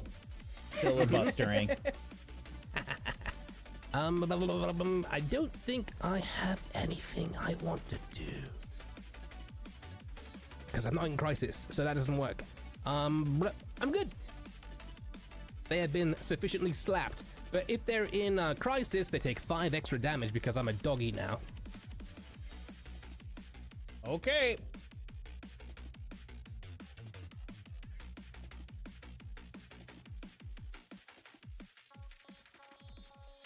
That's Very my turn. Alrighty, they are gonna go. The one in the front here is gonna go, and it will try to. Let's see here. We'll try to Ember Breath somebody towards Enders. Enders, you see that roiling shadow flame try to hit you again, but you spin out of the way of the attack. Who's next? Guess I'll go again. Okay, this time Bo is working on the one in the front, I presume, so I will cast the I will summon the bow once again and shoot to the one in the front. Another hit. Okay. Did were you meant to multi again? No, why did I do that? I literally just clicked the bow. Because the other one is hidden. You want to unselect this target from this one? Oh yeah. You want me to just re-roll the damage, or? Oh no, it's fine. Okay. I'll just delete it. There we go. There we go. Let me. All right. I thought once it was gone, it was gone. Sorry. No worries. Okay. So that is a hit. Yes. You see like more of the shadow just kind of like dissipate. You hit it like pretty solidly this time. Okay, is that it for your turn? I see. Alrighty, the one in the back will attack with a ghost bite. This time tries to snap at you, Enders, as you rush to look for a place to shoot. The creature tries to emerge from the shadows behind you, but you hear it as it's about to chomp on you, and you're able to like maybe boot it out of the way before it's able to bite you. No. New round. Or I'm sorry, Iris's turn. Yes. I'm going to go ahead and I'll slap the book closed that I have in my hands and begin to close my eyes. And as I begin to open my eyes, I'm glowing brightly at this point, and I begin to focus on the one that is in front of us. Now, with that being said, since it is shaken, I believe it's still shaken, right? Yes. Okay, so that is now my cognitive focus for this round. So with that in mind, I get a +1 because I have 1 point in cognitive focus to my attack on that one, but I'm going to do an attack on both. So that's going to subtract 4 mana for the spell, but I'm going to go ahead and cast Lux on both of them. Hold on, can I...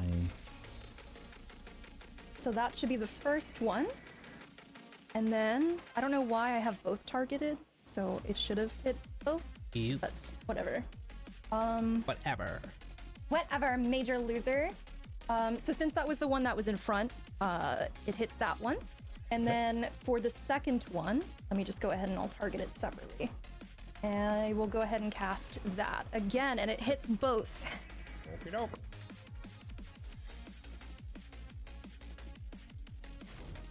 Very nice. You see one of them dissipate as your Lux connects with one of the core that seems to be keeping this shadow creature together, and it just shatters.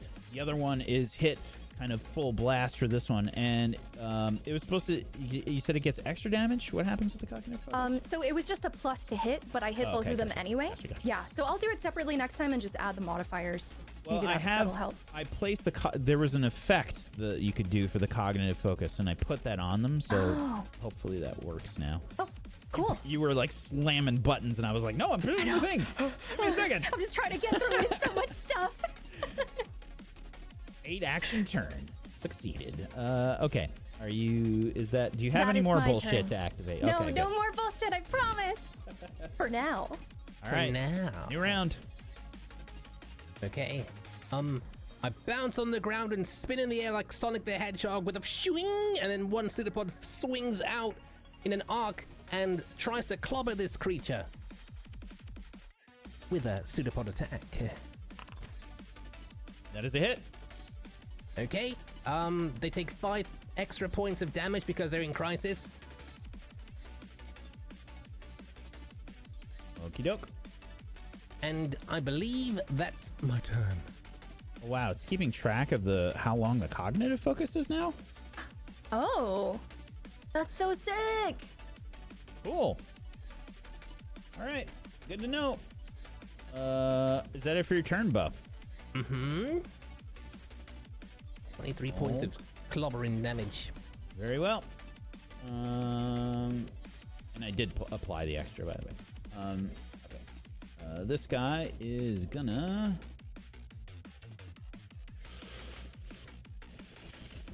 I think we'll do another Ember Breath.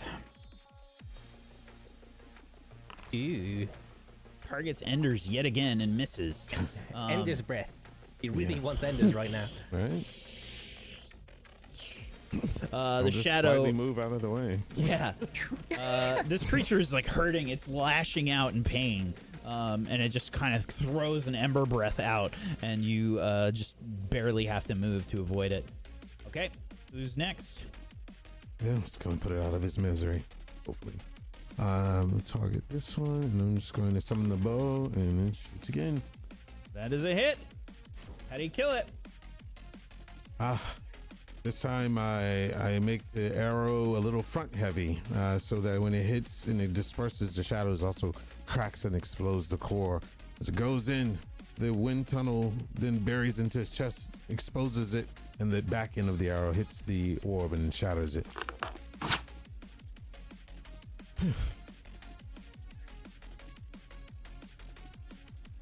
Where is my air effect? It's all the way at the bottom. I got you. There it is.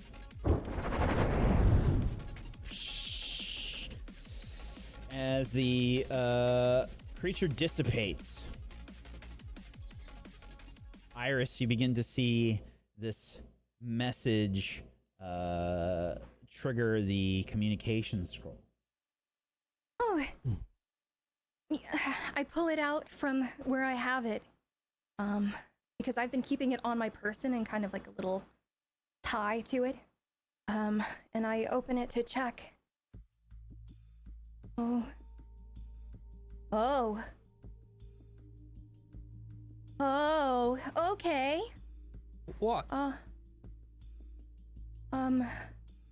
Rue met with the Empress. For dinner? Well, after she was in prison and her and Greg tried to make money and stuff, but it didn't really work out. Okay. Yeah, not for dinner. Not for dinner.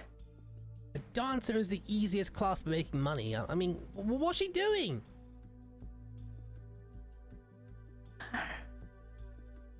I don't know, but it seems like we might have an option here to meet up with her soon. Okay. I was wondering, when we would, because... How long has it been? Does Muhn know where she is? It's been a couple weeks. I will send a reply to Rue just asking her if she would like to know where it is we are, if there's some way for her to be brought to us directly, or if we should complete this and then come to her. So, there's a response almost immediately. There's a couple of options here, and I think if you want to come here, the Empress might be able to make some arrangements, or I could go there. Question mark, question mark, question mark, question mark. Is it some sort of air travel, or is it teleportation or something? IDK.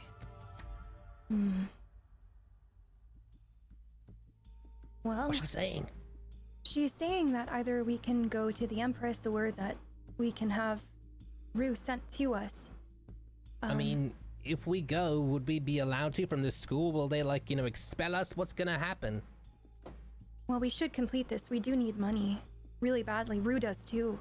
I mean, how much longer is your semester here, or tutelage? I mean, you could teach everybody here anyway, but if we leave, will they be like how it is back, at home, and be like, oh, you haven't attended as much, and so that they'll do you dirty and fire you, or expel you? How does that work? Well, Professor Drosk and I talked at length about this in our weeks here. So I don't think it would be a problem as long as we let them know this is our final exam as well. So okay. Perhaps I don't want to leave until we get what I need from here. Right. And you've been ever so patient about it because it's our final time here, Right. I'll message Rue back saying, is it possible for you to be brought here? And I'll basically, to the best of my knowledge, because I would imagine we would have seen a map, had to know where we were going, etc., kind of give as much information about where we are, and if there were any coordinates on it or anything like that, give that over to Rue too. If I can weigh in on the matter. If not, it's fine. Of course. I believe we should go to the Empress. Gosh, but she's so boring and hot. It's so warm around her. Okay. I also would like to speak with her. I have information concerning the Valkyrie.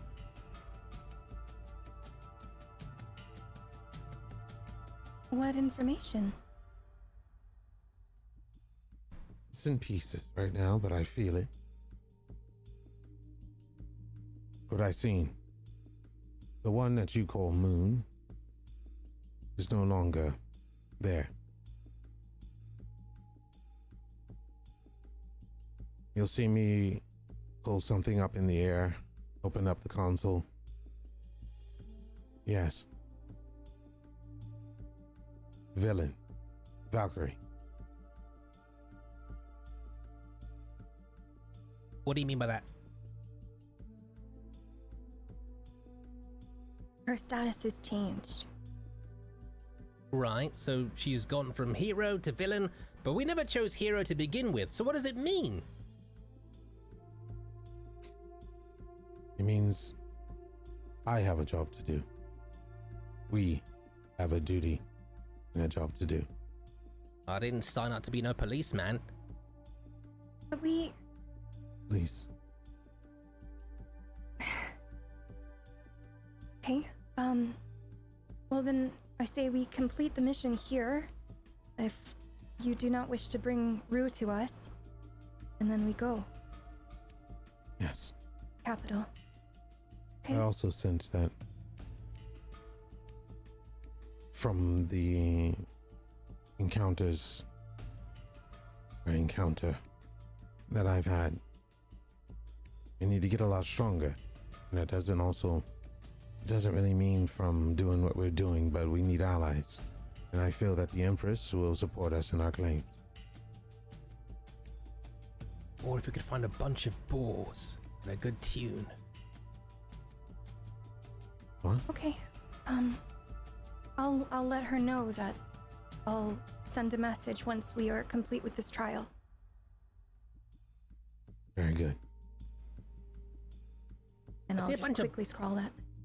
Of blood on the walls and stuff over there. It looks like it's getting thicker over there. And I kind of point with like a pseudopod, using my advantage I got from that crit. Okay. Also, is there anything in the ground from the mobs we killed? I'm going to Any investigate.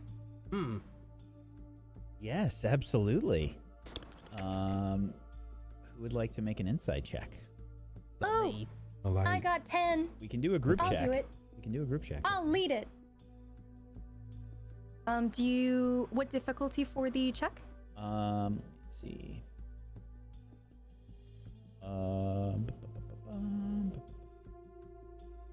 This will be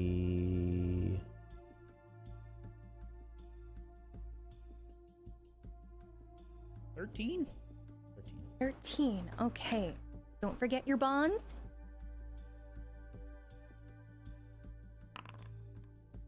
You know. Ooh, a critical. Never mind. I rolled low. I was like, I've never succeeded in these before, but there you go. I don't think a crit actually does anything, does it? When it's No, not for the group roll. Okay. It is the best that Meyer has ever rolled. Mm-hmm. He rolled a 20 before. That's right, baby. Never to roll that high ever again. I mean, the entire session. This is the best he's ever rolled. In his Right. life. Oh, yeah. In my 4 That's- years at Tablestory, to be sure. Okay. 20 success. Yes, you're gonna find some stuff. Okay. First and foremost,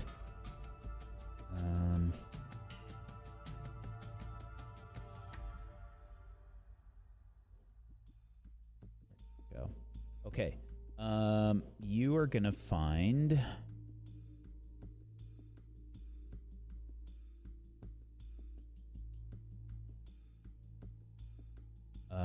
With a 20, you're gonna find. Roll me a D10, please. 5. You find 50s in it.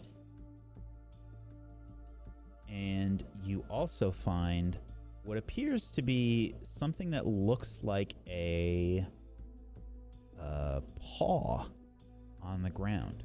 Sort of shadowy, sort of looks like something got left behind. Does it look like it came from one of them, or is it actually different? It's similar, but it is different.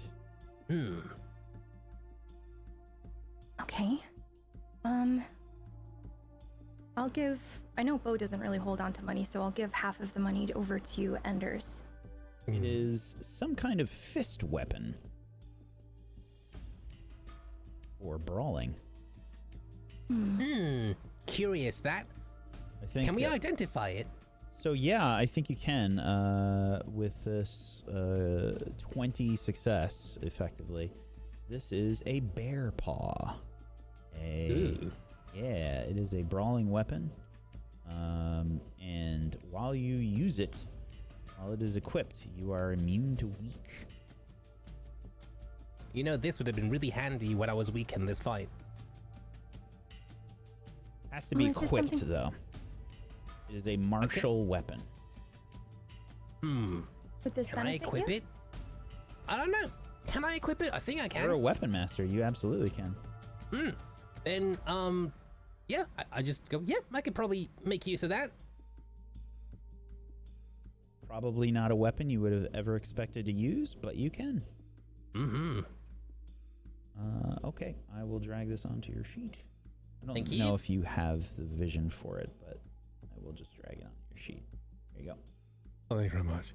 So what happens is that, like, you see Bo's like pseudopod extend into the glove, and inexplicably the bear paw then starts to kind of like, you know, flex, and then it kind of he pulls it into himself, and then it's gone, but it's not destroyed. It's just no longer there. Oh, mysterious. It's like a Jack in the Box. It's gonna pop out. You want to know Wonderful. where? Oh God. So shall we carry on towards the carnage? Yes, bloody walls over there. Perhaps Okay. we should be very careful, though, considering. So just be aware, Bo, if you do want to use that, make sure to equip it. Otherwise, the effect will not stay. Okay. Yeah, Items. Bear paw. Equip. Also, any of your debuffs and buffs that you had on that last for a scene, those end. Okay, the scene is over. Yeah. All right, then in that case, the weird, like, kind of I guess tribble like jelly fur starts to recede back into me, and I'm back to my smooth spherical self.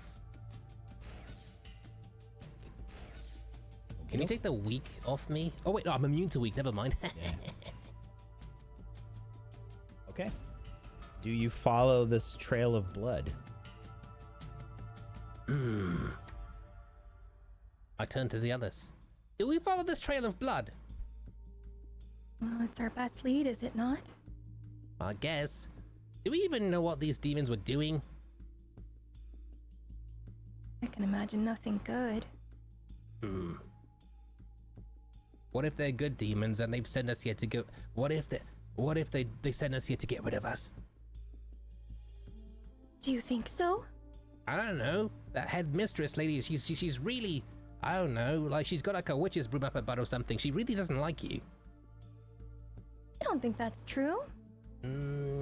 She was very pissed off at the start, but I think that I've been, wearing down her tough exterior. Maybe. I don't know. She does seem like she still hates me. I don't really know, to be fair. I just thought it would be the right thing to say. Anyway, let's go! Delving further into the cave, following this trail of blood, you come across some torn clothing.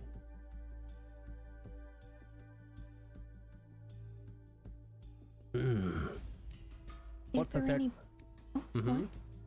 What's the thread count, I say? Is there any blood or anything on it? Oh yeah, for sure. And does it look fresh? Yep.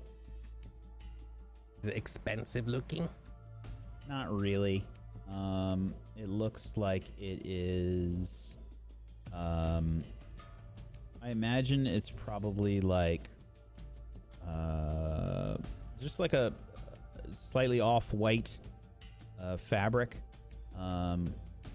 It's not like rough spun or anything, but it's probably something in the middle, like an Could average it have kind been of. part of like a uniform? Yeah. I think someone was expelled here. What? I mean, look at it. It's like it's part of what you guys are wearing. I presume you're wearing clothes. I haven't just power method gamed you into wearing school uniforms, have I? Yeah, you'd be wearing uniforms, yeah. Okay. And is it the similar fabric? Yep. You're right. Let's be on our guard, yes? This blood is fresh, so this wasn't too long ago. I'll take an insight check from Iris and Bo. I think we can have a group check from them. Okay. Insight. So not group. Difficulty? Yeah, it is a group check. Yeah. Okay, Okay. Iris, you're up. This is difficulty 10, I think. 10, okay. Will I succeed in helping my friend with a check? Nope. There it is. All is right with the I'm world. gonna use lucky 7 on that one to make it a 14. All right. Or to make it a 13. Okay. You almost missed something, Iris. Bo clearly did not notice at all. There's red hair on it. I think I'll blink a few times because I'm not really seeing it and sort of get a little bit of a second wind with my focus and noticing the hair. Does this remind me of anyone? Yeah. You had a pretty clear picture of someone with like some pretty bright red hair a few weeks ago.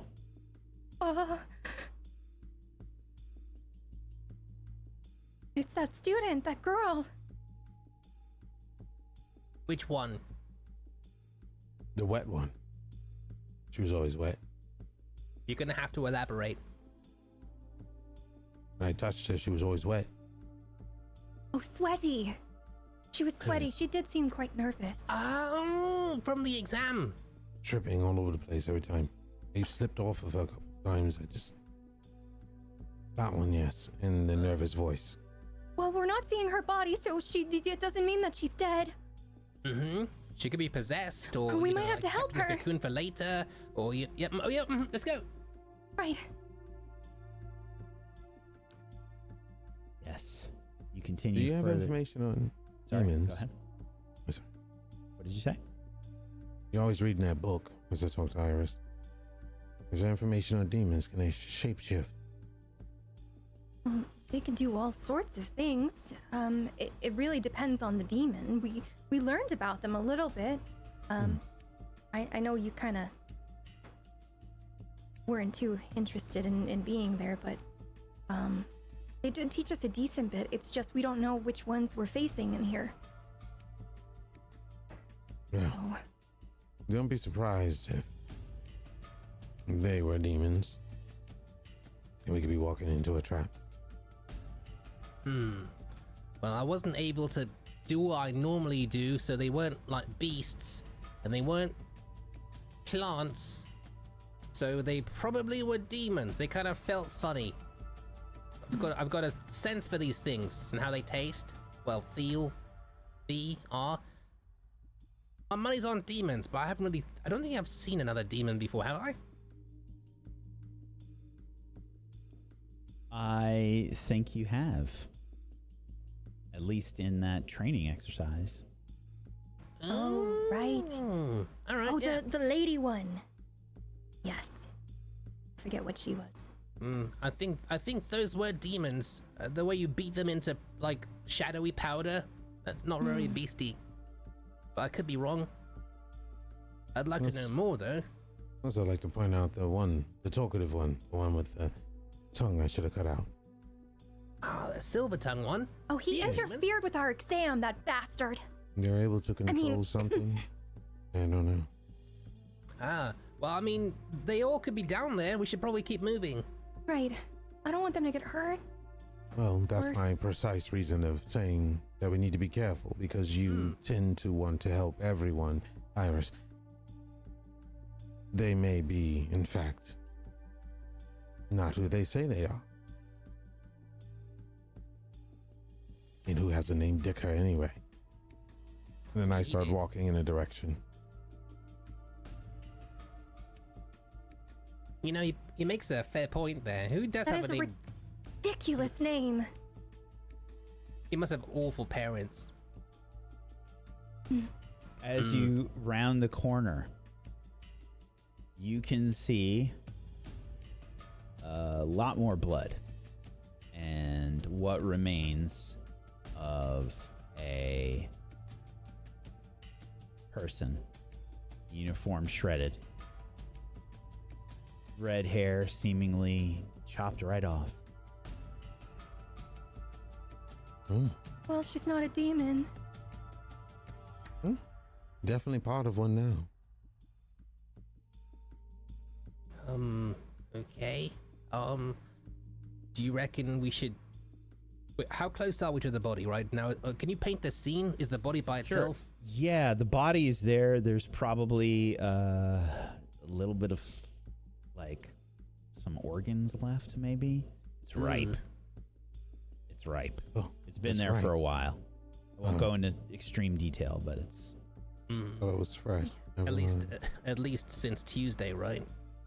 Yeah, probably about that. A few Tuesdays at least. Yeah. Where are her friends? I think Enders is right. That body might be a trap. Either that or they came down here on the council of the mouthy one, saying that they can do something they can't about themselves at. Well, killed. Can I feel any mana or anything off of this, or is this corpse cold? Insight. Unless you have a spell or something that you use. I mean, I have drain spirit. Right. I don't think that's usable against a dead creature. I critted. Ooh. What would you like for your opportunity? Oh, goodness gracious, the list that I always put up because I never hit these. Okay, give me a second. Somewhere. Yeah, the body is like just kind of like in a really pathetically shallow hole. There's kind of just like a little bit of rubble on top of it. There it is, opportunities. It's definitely been Okay, let's see. obliterated. We have advantage. Favor. What monster could have possibly done that, taken all her Information. hair? Okay, so I think information and advantage are the two things that... Let's go with information. Why not? We're here to investigate, right? Yeah. Yeah, you try to sense the mana, and there's barely like anything left here. But what you do get is that there is some kind of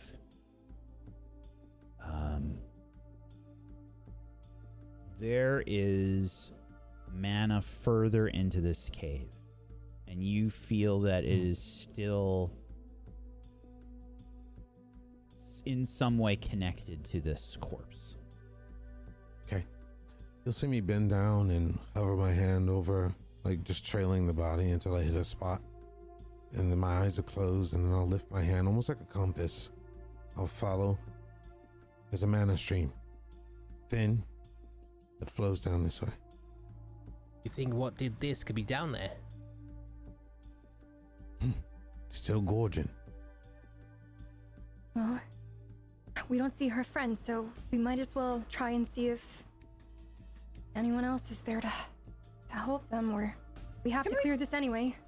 Can I cram her into my inventory, you know, to bring back for her, I don't know, family? With her guts on the floor? It might take time. I mean, I don't think that's... Perhaps we try that later, or we notify the school? Okay. Yeah, we don't want to be looked at as the ones that did this. Okay. Makes sense to me. I don't know my CSI. But you have a point. If I put my slime on it, they might say, oh, you did it. Or something. I was going more for disrespecting a body that's already been through so much, but yes, that also works. Don't touch it. That Let's way. go. I trail behind. I'm staring at the face. Is her face intact? Not really. Okay. No eyes, no nothing? Okay, great. It's bits and pieces. Okay. It's not a good look. Well, that's interesting because I technically experienced death and I'm trying to correlate between the two, but I just followed the others. Okay. You continue to make your way further into this cavern. And there is a strange sound that you can hear as you make it maybe 20 feet away from the body. Hmm? It sounds a little bit like a lute. I just look at Iris and Bo.